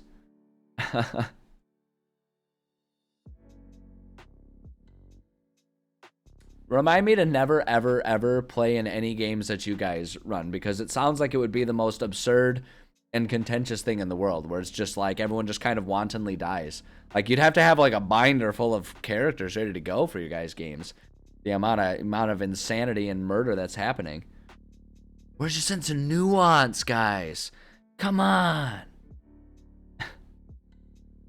Let's see here. Okay, so we need to come up with another medium battle. Hide it in an obvious place. I always feel like hiding it in an obvious place is a bit of an oxymoron, isn't it? It's not really hidden if it's in an obvious place, right? We need a medium battle. 2,700 experience points. I mean, we could do 2 of these guys and like throw one of these archers at him. It'd be 29. It'd be a little up there, but what are some other ways to math this out? We could just go for 28. We could do 4 of these guys. We could do 4 of these archers. Let's just do that. For archers, they stand guard at the gate, ready to just, like, you know, arch their way past any attacks. Let's see.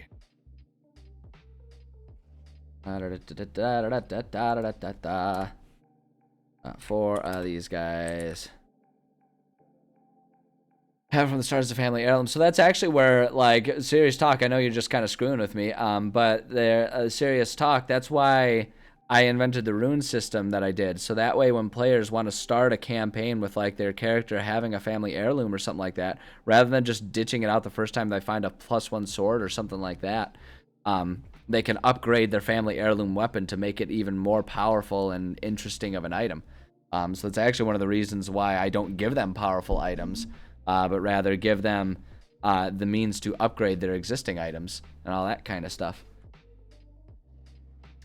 Yeah, they don't know. Like, hiding in an obvious place. Yeah, it's like the sword in the stone. It's not actually hidden. There's just barriers to getting it. Gotta, things normal, so investigate, find out it's +5 until they swing it once, and then they're like, oh, how about that? No, I'm not giving my players a +5 sword, okay? You guys gotta drop this one, okay? It's not happening. Hi, Leela. Are you gonna come snuggle? Thinking I want to snuggle. I know, kitty. Oh, here, let's get cat cam going. Here's something we can all agree on, though. Look at how adorable this little nugget is. He's like, I want attention. I'm sitting here now, so you must give me attention. Go Cuddy. I know.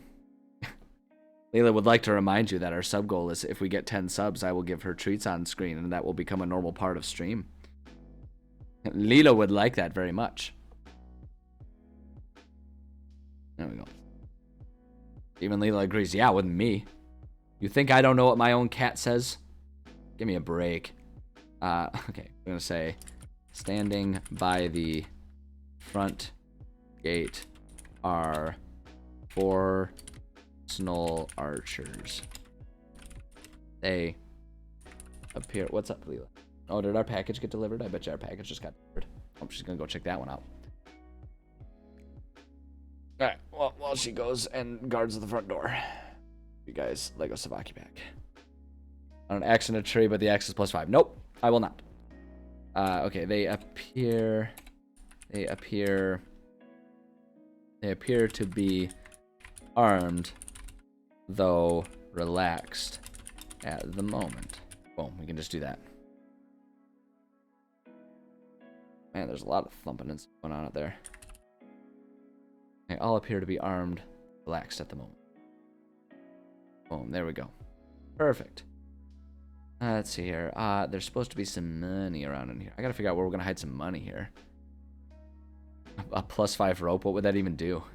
I don't even know. You guys are just trying to distract me so that I don't finish this today. Honestly, I don't even know why I stream for you guys. I don't even know why I do this. It just takes me forever. I go really slow. You guys have the most absurd ideas. It's ridiculous. Just absolutely ridiculous. Ugh. Why do I even do this? Why do I even put up with you psychos? Alright, I don't know, I gotta figure out whether there's like... Okay, we'll just say, let's... Okay, hold on, I have an idea where it can be kind of fun. We're going to say... Let's see here. There is a buried pile of treasure here that one of the Snolls hid for his own game. Sometimes we have good ideas. You know, it has happened before.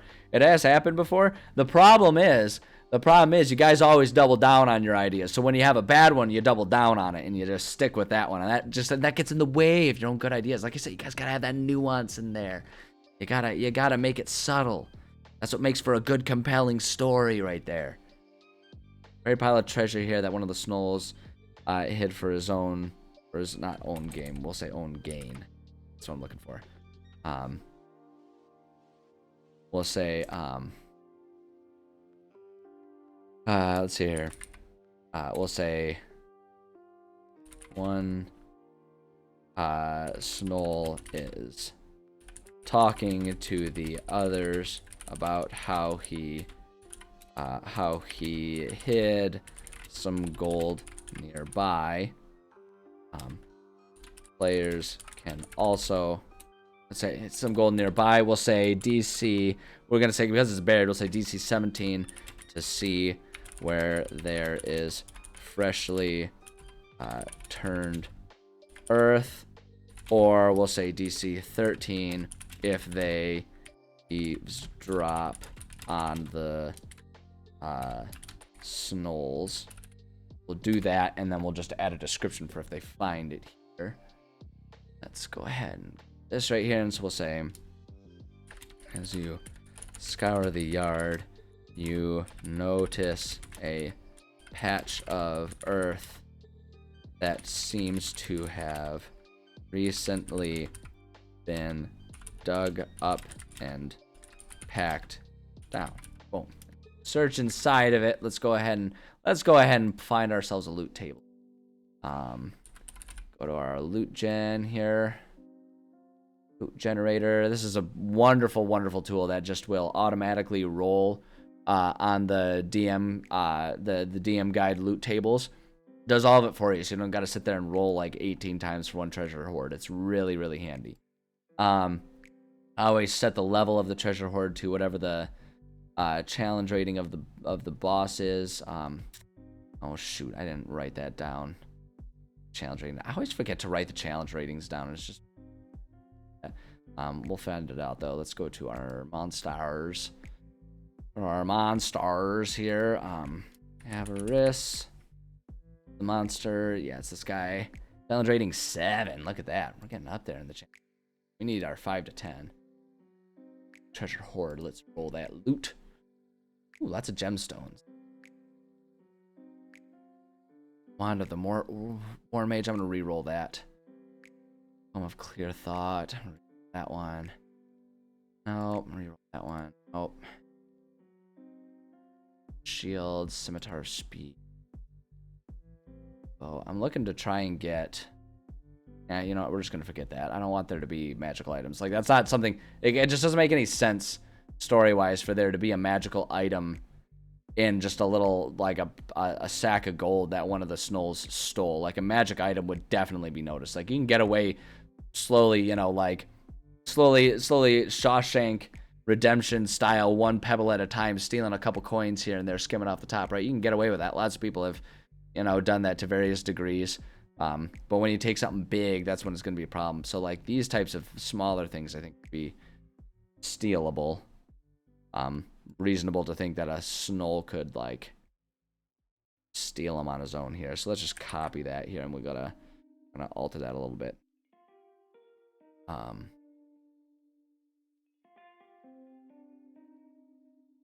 Go ahead and just put that there. I'm not going to worry about itemizing it. My players don't care to itemize the coins, and I just think it makes it more confusing as well. Everything's just easier if it's handled in gold. So the one thing that is weird to me that they put the ×9 on the inside, it should be, makes more sense to format this by going 9, 100. I just prefer the G to be right after. Formatting makes it look a bit nicer to my eyes, and I'm the one writing it, so I get to make that decision. Bada bing, bada boom. Bada bing, bada boom. Let's see here. That's good. These things, okay, this is easy to kind of edit a little bit here. We're going to, first off, we need link. Move the links. Those, I don't like those there. These ones that we have multiples, again, we're going to do the ×2 up front. Just because, to me, when you put it up front, like, I like putting it up front because that way I know right away that there's 2 of those things, rather than, like, easily forgetting that every time. How rich are my players? Not exceptionally rich. Not exceptionally rich. I mean, they're getting there, but, like, the thing to remember, with this treasure hoard, right? With this much gold and stuff that they're going to be finding, like, that seems like a lot of gold. But here's the thing. First off, so let's just assume our gold piece right there, about 4,000 gold. That's going to be split among 4 players. So already that brings it down a certain amount. And the other thing about it too is the way I have set up the economy in my game is magical items are very, very expensive. Like, very expensive. Like, it's one thing to just buy a handful of healing potions or whatever. But getting yourself, like, magical plate armor or something like that, very expensive. And or they have to buy a lot of supplies to be able to enchant items themselves. So money, they can have all the money in the world, and it makes them feel good to have all that money. But, like, when I'm thinking about this treasure hoard, when each of them at, like, level 5, you know, they'll be somewhere around level 4, level 5, depending on how far along they are when they get to this treasure hoard, right? They'll be level 4 or level 5-ish. And so 1,000 gold per person. It's, you know, a couple magical potions back at the city. You know, that might be a quarter of the way to getting something, you know, enchanted at a shop, right? It's like, it's not an exceptional amount of money. It looks like a lot.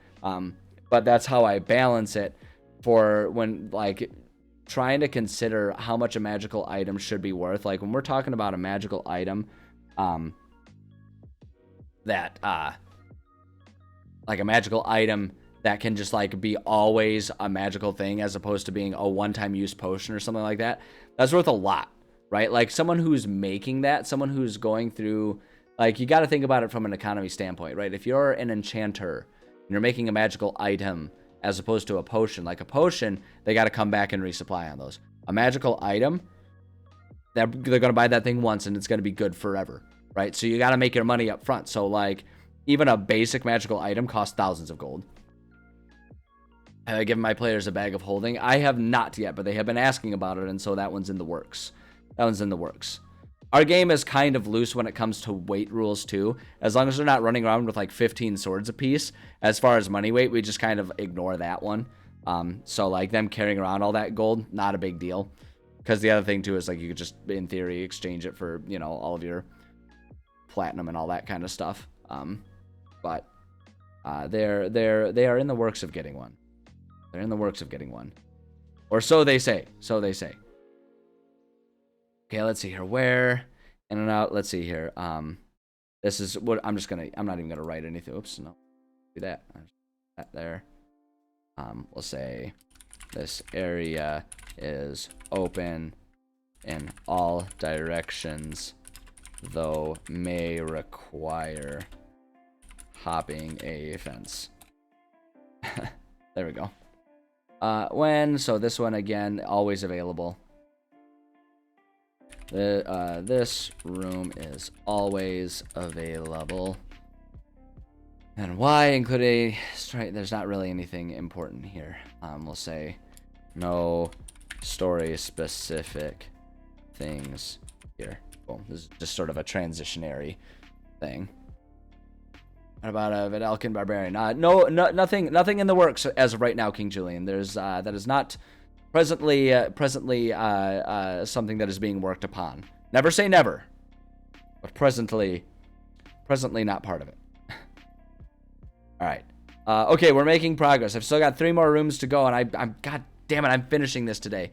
But I need to run to the bathroom, so I am going to do exactly that. I'm just gonna throw a quick ad break at you guys. So that way, hopefully, we can have a nice long stint without any commercials or anything bothering you guys. So sit tight. I appreciate your patience, and I'll be back very, very shortly. Just kidding. Okay, you all get retro ads because apparently an ad break happened really recently and I didn't notice. So enjoy retro ads while I pee. Yay! The Super Soaker 100. It has a powerful air pressure system. Oh, Buffy! A range of up to 60 feet. And a drenching spray. The Super Soaker 100. It's a water gun of a higher caliber. Also the 50 or the ultimate, the 200. Presenting a remarkable break. Hey, what's your favorite TV show? You can't do that on television. Well, what's your favorite shampoo? I don't know. Introducing You Can't Do That on Television Green Slime Shampoo. It gets you clean, it won't turn you green. It looks like green slime, but with one big difference. It's shampoo. Just say those 3 little words. I don't know. And go from stringy, slimy hair to silky, shiny hair. It's amazing that something that looks so terrible leaves your hair so clean and great looking. You get an 8-ounce bottle of Green Slime Shampoo. Plus, as an introductory TV offer, you get an 8-ounce bottle of Green Slime Liquid Soap, all for only $6.95. To order, send check or money order for $6.95 plus $2 shipping and handling. That's $8.95 to Nickelodeon Green Slime. P.O. Box 800197, Houston, Texas 77280. Make check or money order payable to Nickelodeon Green Slime. No COD orders accepted. Send no cash. Include local sales tax where applicable. Allow 6 to 8 weeks delivery. Green Slime Shampoo. It gets you clean. It won't turn you green. Order today.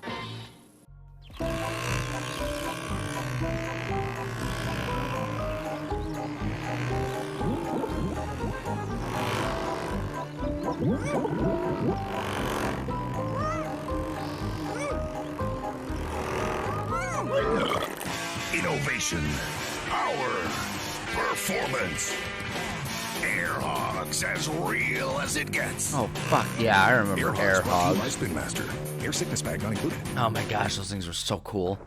I miss being a kid, man. Being a kid was so rad. I miss it. Being a kid in the 90s was rad. And yes, I recognize that's probably just my nostalgia talking.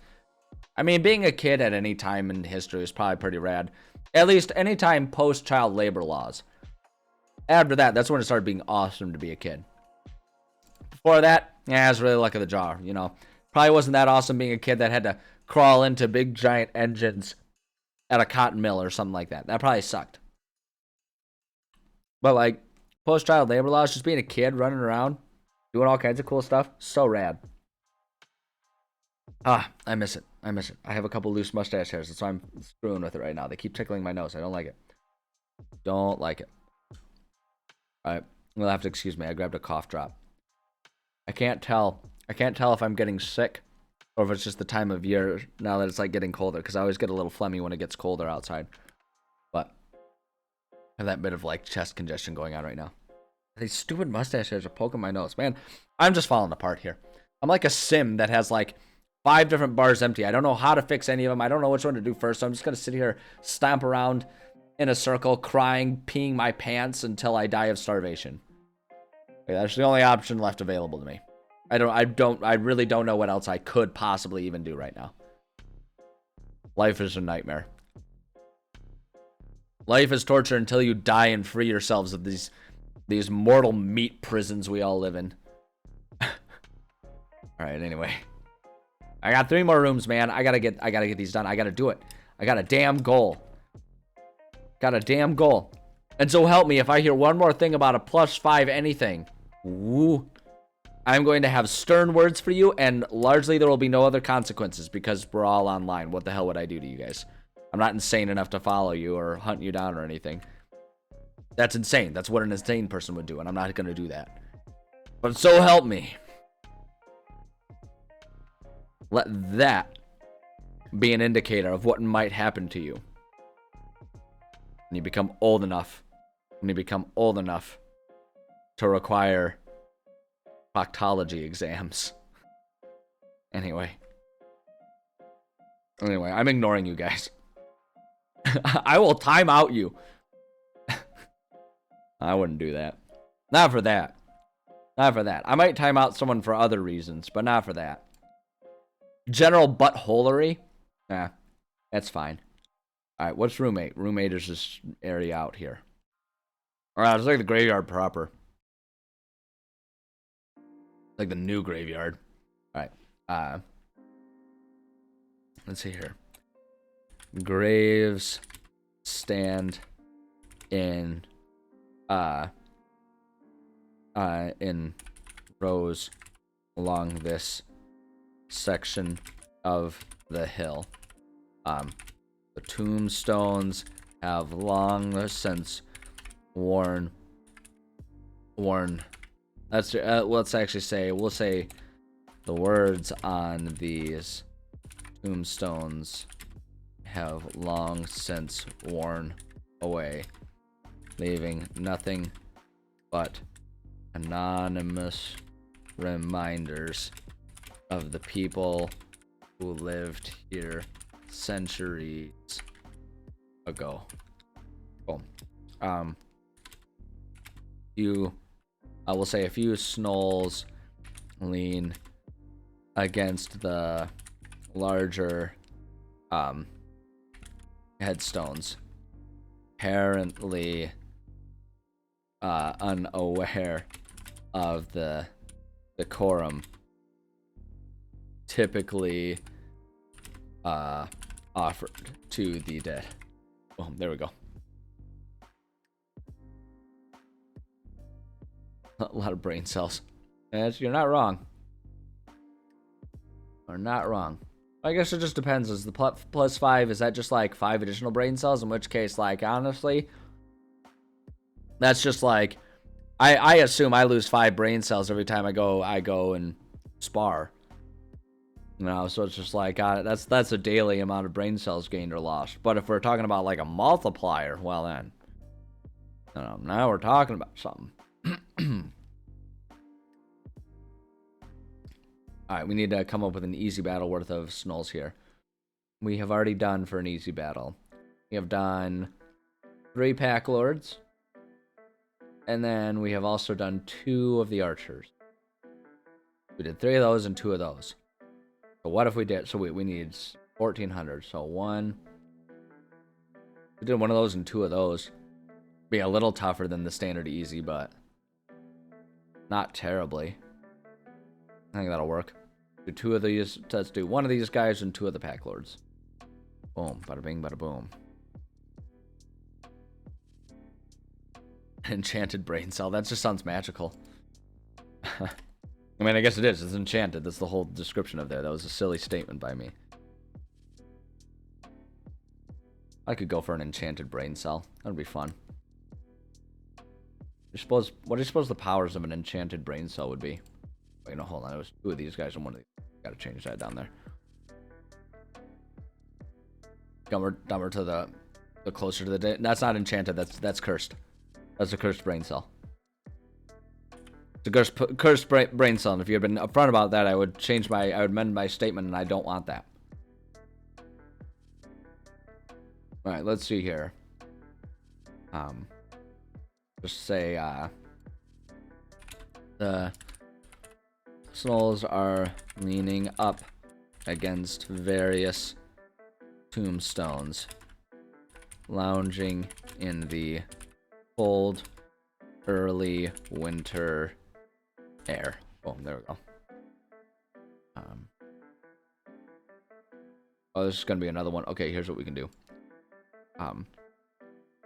I know exactly what we can do for the money for this one.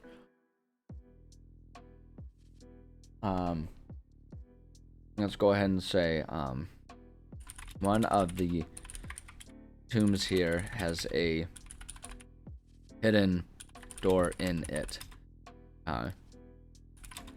in which,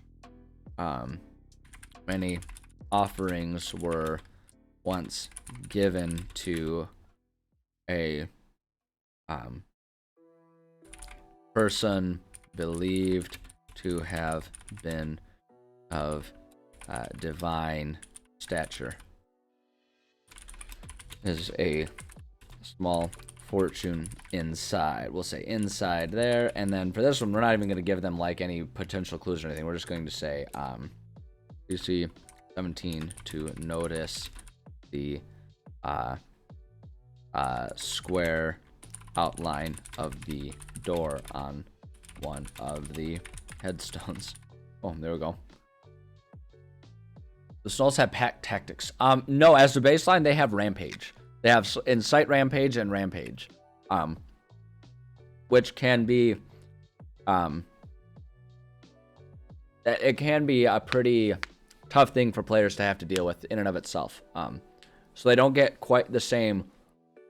If I'm remembering pack tactics right, like they don't get quite the same like flanking benefits and stuff like that. But if one of the leaders is nearby and can incite a rampage, he will do so, and that gives a lot of the others, or gives anyone else within earshot of it, the opportunity to get another free reaction attack. So a lot of them will have that as sort of a benefit to fighting in the group. They also, story-wise, don't have pack tactics because they're not smart enough for that. They try, but they're not smart enough to work as a team. They're just it's not for lack of want. They're just kind of too stupid to do it. Poor buddies. I know, Leela. I know, honey. You're starting to get impatient because it's getting close to your din-din time.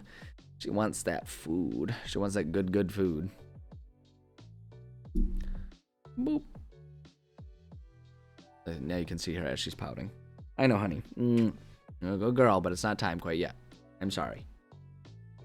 Okay, let's see here. And then let's go ahead and we need to. Oh wait, hold on. I need to add a description of all this too. It's like, you notice a small door on one of the larger tombstones. I know, honey. I know. My goodness. Oh, you're very sweet. I know. I love you too. Like having a small child. Alright, you notice a small door in one of the larger tombstones. As you open it, you see an ancient stone bowl filled with old jewels and coins. Honey. Little girl. My darling dear baby girl. Coins. Apparently, this was once a site of given offerings by the people of this. Oh, cool. There we go. Okay. Add that a little bit there. Go ahead and roll on our loot gen table. Le table. Loot, baby. Alright, let's scroll again. I'm not gonna worry about that. Magical items in general. I don't hand out magical items very often.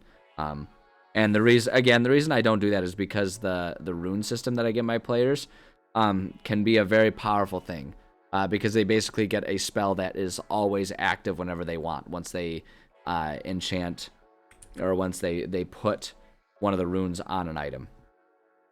So I tend to be very stingy with magical items because of that. Because when they do get magical items, they are very, very powerful things. So it just ends up being, and it's like, and my players like that because it, whoop, we got excited about a bird or something. And my players like that because they enjoy the process of kind of searching for and building their magical items. And the other thing that they like about it is my players are actually fans of kind of the more scarcity driven games. You know, some people like to have magic and powerful item heavy games, and that's fine, right? There's one is not better than the other. They're just different approaches. And I'm better at writing scarcity driven games, and my players enjoy them. So that's kind of how we stick to it. So that's one thing that's kind of worth noting is like the way how stingy I am with magical items and the amounts of money that I give out based on that fact. That will not necessarily be the right or best approach for every game. It just depends on what your game is like and what you and your players prefer to do. So just a thing worth noting. Okay, there we go. So they can find those gems and goodies and stuff in there. So this one, we'll say, I'm just going to make this one a DM note. There's not really even anything worth like saying narratively to the player. So we can just say, this field is open in every direction, though fences may need hopping. Depending on where they go. Pretty simple. That one's more important when we're out like in a tightly packed inside area, especially if there's like hidden doors. So like this template that I use is something that I've created, and it's meant to be so that like every possibility within a room is contained within the who, what, where, when, why that I put there. And so many of the rooms don't need details for all of them, but I still try to put that there so that way I can maintain consistency for everything. And also it makes it easier if I know exactly what is and isn't there, depending on what's going on. If players ask if there are secret doors or this, that, or the other thing or whatever, like I've got the notes there that I can just like flat out say like, no, it's not planned to be here, or yes, that's there, and just kind of knowing what's there. So there's, if you're someone who wants to expedite and keep things a bit more simple, a lot of these things can just be flat out deleted from these. Like all of these areas that I'm just saying like there's nothing of note here. There's no like, you know, when this area is always available, you can just delete those. I just don't, because I like making sure that all that information is there and not feeling like, oh, wait, did I forget to write something when I'm running a game? And also because I'm a little obsessive about it, and I like things when they like are all in a nice orderly fashion and all uniform, and like I like my ducks to literally be in a row, and so this is just kind of a version of that. So, you know, it's so basically what I'm saying is the reason I do it is because I'm justifying my own lack of sanity. So copy at your leisure or ignore it. I don't care. Let me be perfectly honest. It doesn't impact my life if you ignore the things that I say. It's fine. I appreciate you guys, and I love entertaining you guys, and I'm flattered when you copy my stuff. But if you don't want to do it the same way that I don't want to, if you don't want to do it the same way that I want to do it, great. That's fine too. You know, everybody just do what you love doing. Everybody do your own thing. Do your own thing. Okay, yeah, again, this area is always available. Yeah, it's always available. Oh, there we go. Why? Include any story info here. Again, there's nothing in story-wise important here. Nothing of note for the story here. Okay, that's good. Good. Oh, good. We get the hard battle McCormick here in this one. Okay, so room 9. I kind of want to put like with a rune there. I think I know what I want to do here. Oh, I think I really know what I want to do here. Hold on a second. Let me just make sure that I can make this make sense with enemy combat wise. But I know exactly what I want to do here. So hard battle has 4,000 experience points in it. If we did 3 of these and 1 of these, I think that'll work out perfectly. 3 of the Fang of You-Know-Who, and 3 of the archers that are skinned to be snow archers. I think that's gonna work. Yeah. This is gonna be great. This is gonna be great.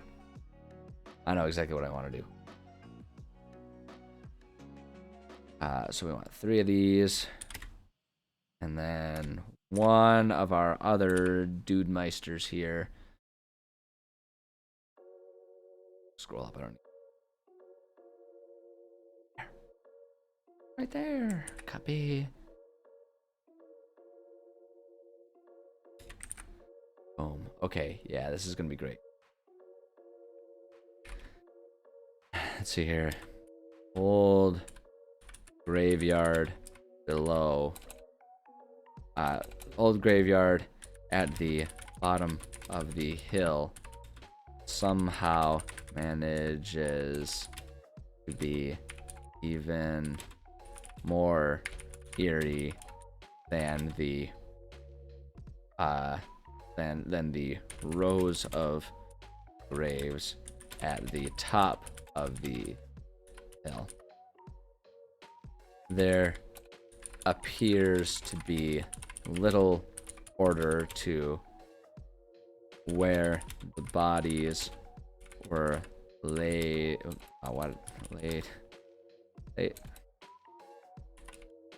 Why can't I do this? What is wrong with me? I know how the word laid is spelled. Why don't you work? Be better.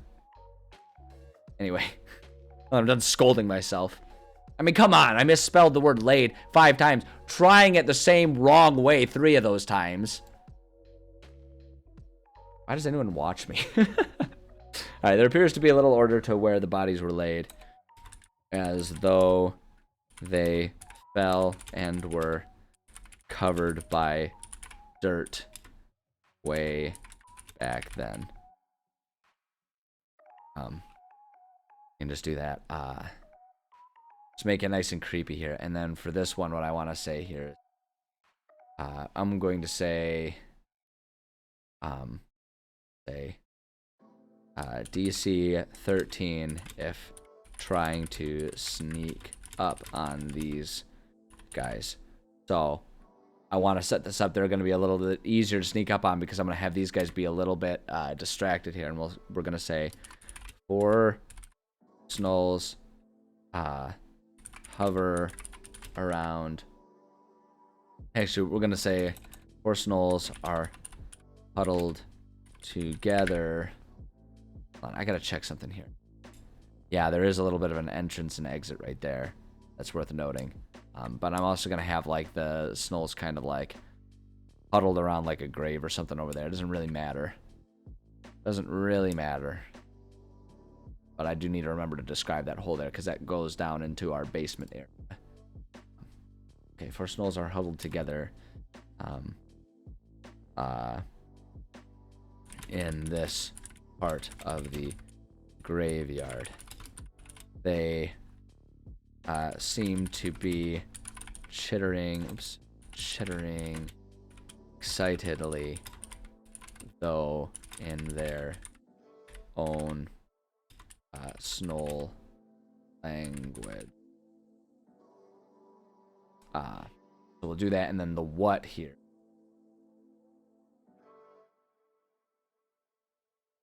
These Snulls were in possession of a rune. in possession of a rune. They were,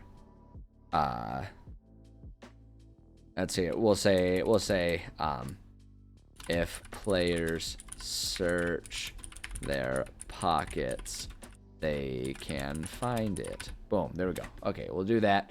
And I want I like, so now here's where it gets fun. I am going to go to our, I think we can, yeah, if we go to loot tables, if we go there, item table H, here, minor, artifact, trying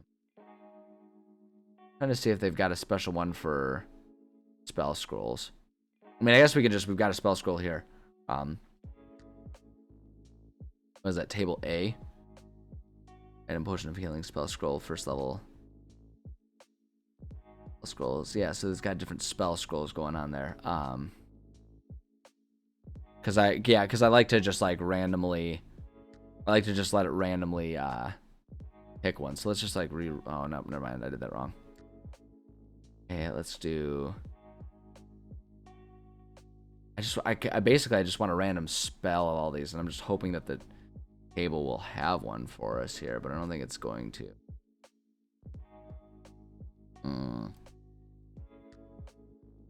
Would have been handy, but that's okay. Let's just do this. Potion mithril armor. Damn it. Loot tables. Let's go to table A. Then spell scroll. Let's make this a second level one for them. Let's go ahead and give them a really good one. So the spell scroll. I was really hoping that it would just let me like click on it and like roll for a spell scroll here.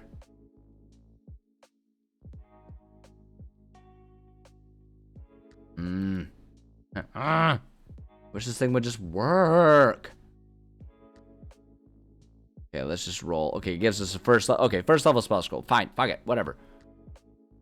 Detect magic or see all first level spells. Yeah, detect magic. Okay, so yeah, they got a rune of detect magic. Why not? Let's do it. Let's do it. So it's a rune that they can then use to imbue an item if they want to. Let's see, let's make this in here. Let's see. We'll say rummaging. Oh, dang it. Black font.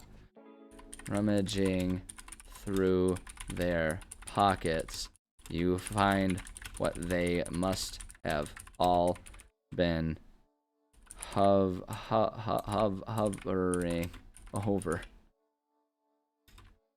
A large disc-like stone that you recognize as a rune.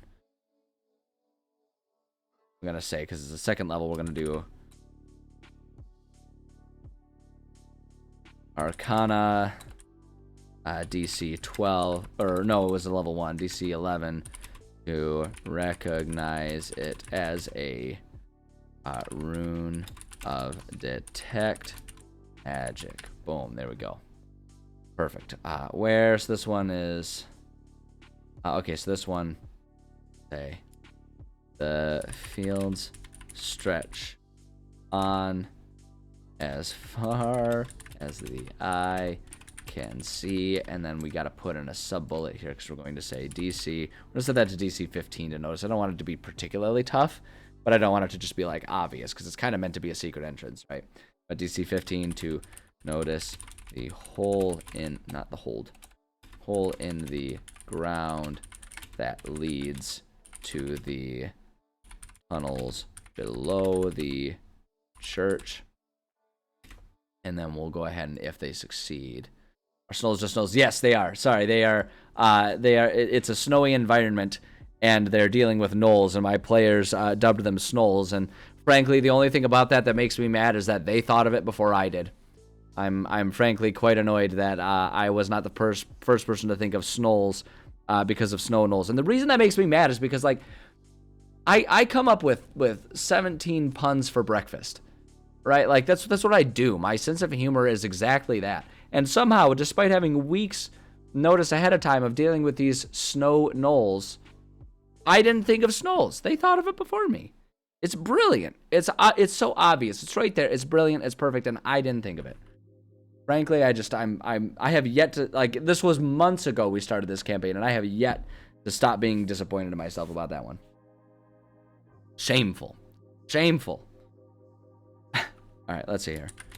As you wander the graves of this field, you notice what at first appears to be an exhumed grave, but on closer look, it appears to be a tunnel leading down into a network below the church. Boom. Cannot be a null at all. That's, God damn you, that's brilliant. Son of a bitch. It's excellent. It's excellent. Well done. Well done. Well done. Who could ever be mad about that? That's excellent. Well played. Well played. Let's see here. This area is always available. This area is always available. Go. No important story info here. Important story info here. Pretty much all the story info was taken care of on the inside of the church. And now that we're just doing the exterior areas, not much. Exterior areas, exteriors.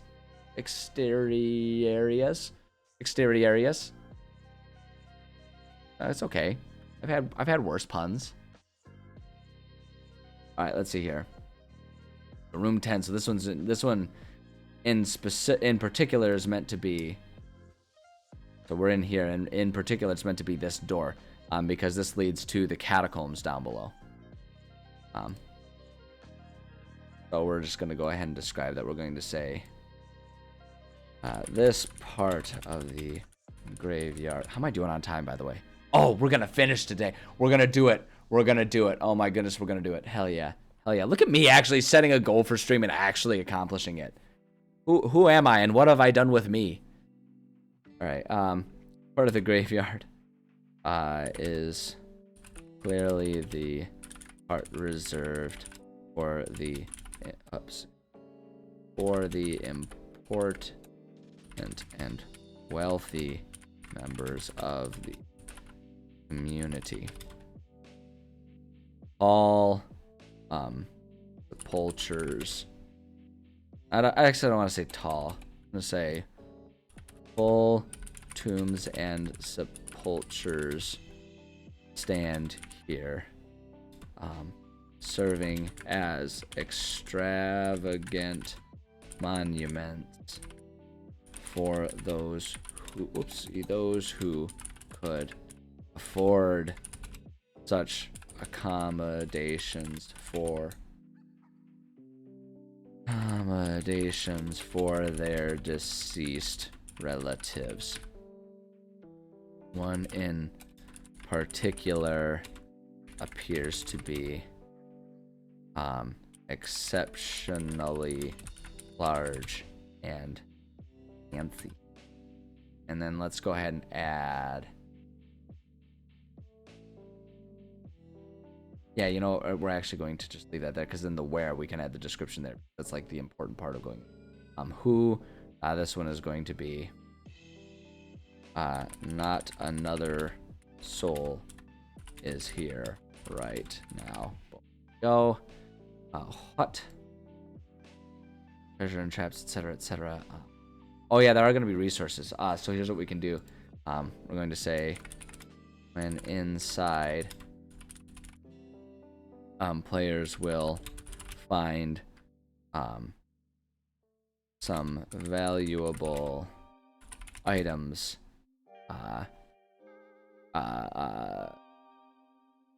sitting on pedestals as though given as gifts. And what I'm going to do here is I'm just going to give them a handful of potions in the situation. I like to try and give them some potions Potions aren't exactly a gifty type item, but like, you know, we can just kind of put that there, and if it's like they were offered up as gifts, that's, you know, that's fine.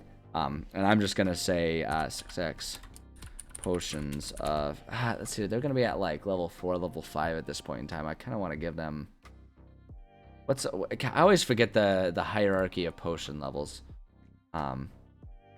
Rules collections is What am I looking for? I'm looking for magic items. Magic items right there. Golly gee, my brain ain't working anymore. Potion of... Next page. Potion of healing. Okay, the hierarchy, you have healing, greater healing, superior healing, and supreme healing. So I'm thinking to give them a couple of greater healing, because they're kind of getting up there to that point that a potion of healing won't quite be that meaningful for them. I guess if I'm giving them 6, we'll say 6 potions of healing. We'll do that. If I was going to give them fewer potions, I give them the more powerful, because they are still only level 4. I don't know that we need to give them too much help. Guys, like I say, my players, they like the challenge of the game. I don't know about my parents. I haven't convinced them to play D&D with me yet, so I don't know if they like that challenge or not. Maybe one day we'll find out. Though we'll say the large building is mostly filled with bones and dust. A pedestal with a collection of potions given as gifts stands to one side of the room. Oh, there we go. That where? So now this is going to be a good one. We're going to say, it's going to put, when players enter, they will see the staircase leading down. One thing I do want to do is, excuse me, if they choose to descend, the stairs are trapped. This is something I do remember. The stairs are trapped. And we have that already written down in our basement notes. Around here. I don't remember which one. Oh, it's probably this one. That's the trap reward. Entrance to the catacombs is predictably dark, dusty. This first chamber holds no deceased residents, decorated by various stone carvings. Yeah. Next part, if they trigger the trap. Suddenly, as your foot lands on the step. Yeah, okay, so we're going to say that was room, what, 7? Yeah, see, room 7 of the basement. Okay, so. And the stairs are trapped, and jump to room 7 of the basement for the notes about that. Boom, there we go. Okay, so we're going to say area is always available. That's true for this one. There's no prerequisites to when they can go up here. And then we're just going to say no crucial story info here. And that, again, is for all of them. And with that, my friends, I actually finished this chapter. I actually did what I said I was going to do today. I can't remember the last time I was that productive. Every time I'm like, oh, I want to get this done and this done and this done, I get like halfway through it. But I did it. We finished it. Guys, be proud of me, because I'm proud of me. I did it. I did it. I am the hero of this story. Real though, that feels good. That feels really relieving, because this is stuff that I do need to have ready for my players in the very near future. So I'm pleased with the progress we have made today. Feels real good. I love it. I love it. I'm happy. Let me just check my map, make sure. I don't think there's anything else that we need to add anywhere else, because the only remaining stuff is to put like the knolls and everything, the snolls, and we'll populate that in the actual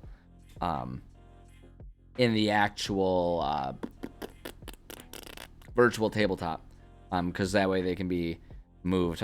Because when you import this in there, like some of the things are interactable, but you can't, if you put just like character tokens or something like that, they'll just be part of the background. They won't move properly. You gotta actually, you won't be able to move them. You actually gotta put them in there in the virtual tabletop environment. So, but yeah, that looks good. That looks real good. And look at that, with like a couple minutes to spare, even a couple minutes to spare. Although the thing is with that being done, I don't know that I really want to dive into starting anything new at this point. I think I'm content to be set with that. And then the next time we write, we can start prepping the next chapter, right? Because that's what you do. You finish one thing and you move on to the next. That's how it works. That's the sensible thing to do. But no, it feels good. It feels good to have gotten that done. Cool. But yeah, I think it makes a lot of sense for me to. Oh wait, hold on, we're on a commercial break. We're gonna give it a second here. Go ahead and give it a second. I really wish there was a bit more noticeable on OBS when. Okay, there we go. Now we're back from commercial break. I really wish it were more noticeable on OBS when, like, it goes to a commercial break type of things. That way we could just like pause and wait for it to come back for people. But at any rate, with that done, I really don't think it makes a lot of sense to start anything. So I think I'm just going to go ahead and call it, like, you know, a few minutes early today. I think that makes a lot of sense. So, yeah. So thank you so much to everyone who joined me and all of your crazy, wacky, wild ideas. You guys come up with some wild stuff. That's for sure. That's for sure. But no, I appreciate all of you guys that come by and hang out with me. I have a lot of fun doing it. I'm having so much fun doing these writings and stuff like that. I'm working on trying to figure out, you know, like I'm trying to take more seriously the fact that I know people like the stuff that I'm writing and have been asking me for various versions of like templates and the campaigns and stuff that I write. So I'm working on figuring out how maybe next year I can start sharing the stuff that I do more often, maybe putting them up on DriveThruRPG or something like that, figuring out how to format things in PDFs properly. I'm working on trying to do that, and it's a slow process because I don't have extensive amounts of time, but it is something that I'm working on. So you know, keep tuned for that, I guess. If you want to, you know, be part of discussions about how I go about organizing and you know, distributing all that type of stuff, you can always join up with the Discord. I try to stay at least somewhat active there, and keep my thumb on the pulse of what you guys are feeling about the stuff that I make. But at any rate, you know, that's kind of the project that I'm working on. So, you know, hopefully in the coming weeks and months, I'll have some more information about that kind of stuff for y'all. But that's just something that I've been thinking about and having a lot of fun with, trying to figure out. So, but at any rate, for today, that's what I got. So thank you for stopping by. I appreciate you guys. If you, let's see, my usual streaming schedule, I try to keep to is Monday, Tuesday, Thursday, Friday, going from about noon to 3 p.m. That's Eastern time zone. And so today's Thursday, which means I should be on tomorrow. My plan is to be here tomorrow. We'll probably do some video gaming tomorrow. I try to alternate between writing and gaming. It kind of depends on my mood a little bit right now because we're in holiday season, so I'm kind of just doing what I got to do to keep myself sane because everything just gets busier and busier and more crazy and insane this time of year. But at any rate, I should be back tomorrow for more streaming. If you want to get notifications about when I'm going live, obviously you can follow on Twitch. And then, like I mentioned, I got my Discord there. I make sure to put announcements about when I'm going live there on Discord. So you can always follow and join up there for discussions outside of stream time too. So, but that's what I got. So hopefully I will see you guys tomorrow. If not, have an awesome weekend. Oh, you know what? One thing I will mention to all of my American friends and family here, have a good Veterans Day, and hopefully the elections went well for you. That's one thing I'm just going to go ahead and make a plug. This isn't a plug for anyone in particular, but I'm just going to say, so I live in the state of Michigan, and I am so damn proud of my state after these elections. The state of American elections and American election cycles is always that whichever the presidential party is during midterm elections, which is what these were, the opposite party tends to gain more control. Nationwide, that just did not happen like it's supposed to. It was the worst turnout for a non-presidential party. It was like one of the worst turnouts in like 40 years. Like the American Democratic Party showed up, and I'm not afraid to say that I'm a Democrat, and I think right now I'm not opposed to conservative concepts. In fact, I hold a few ideals that would by many be considered conservative. But the current Republican Party is not a sane party at all. And so I am so stinking proud of how well the Democrats showed up, particularly in the state of Michigan. For the first time, I think, in my lifetime, the state of Michigan is not controlled by a Republican Senate and House. Like, this is the first time in my life that it has ever been Democratic governor, state Senate, and state House. First time ever in my life has that happened. But what I'm even more proud of, and this is the thing, like, you know, one party or another, it is what it is, right? Whatever you want to see happening, that's going to depend. So some people will see that as good news, and some people will see that as bad news. But the one thing that I am absolutely amazingly proud of is that our 3 state legislature proposals that were on the ballot made it through. One proposal was to clean up term limits and also make it more transparent where funding for people running for election in our state, it is now going to be more transparent where they're getting their funding and their money from, as well as we are clarifying and making it more. We have cleaned up term limits, so we can't have the same career people in government for 20, 30 years now. So we got that one, which was amazing, but even so, that was the least important of the 3. The second one that we got made it easier for Michigan citizens to vote, making sure that everyone has their right to vote protected, and helping to guarantee that, which is, depending on your location, something that has been under attack by certain people in certain parties in recent years. And the most important one, the third proposal that made it through, is the proposal giving the right to choose abortion to women. Which, whether you think abortion is right or wrong, the concept of not allowing a woman to make that choice for herself is just absurd and archaic. And I am not ashamed to say that. I am not ashamed to say that. So we got 3 things that made it through that are very, very good things for our people. So I'm very proud of that. I'm very happy with my state. I am so proud of my state. Anyways, that's all that I've got. I just wanted to say that. I am so proud of my state. I am so proud to live in Michigan. I am so proud of what the people came out and said on Tuesday. So proud that the people got out and said that. So I just wanted to plug that in there and just express my joy about that situation. But I'll stop being political. I'll let you guys go. I appreciate all of you and all of your time. You guys are all rad, awesome people. Have an awesome rest of your day. Hopefully I'll see you tomorrow, noontime, Eastern time. We're playing some Fallout. If not, have an awesome weekend. I appreciate you guys. Take care of yourselves, and I will catch you cats on the flip side.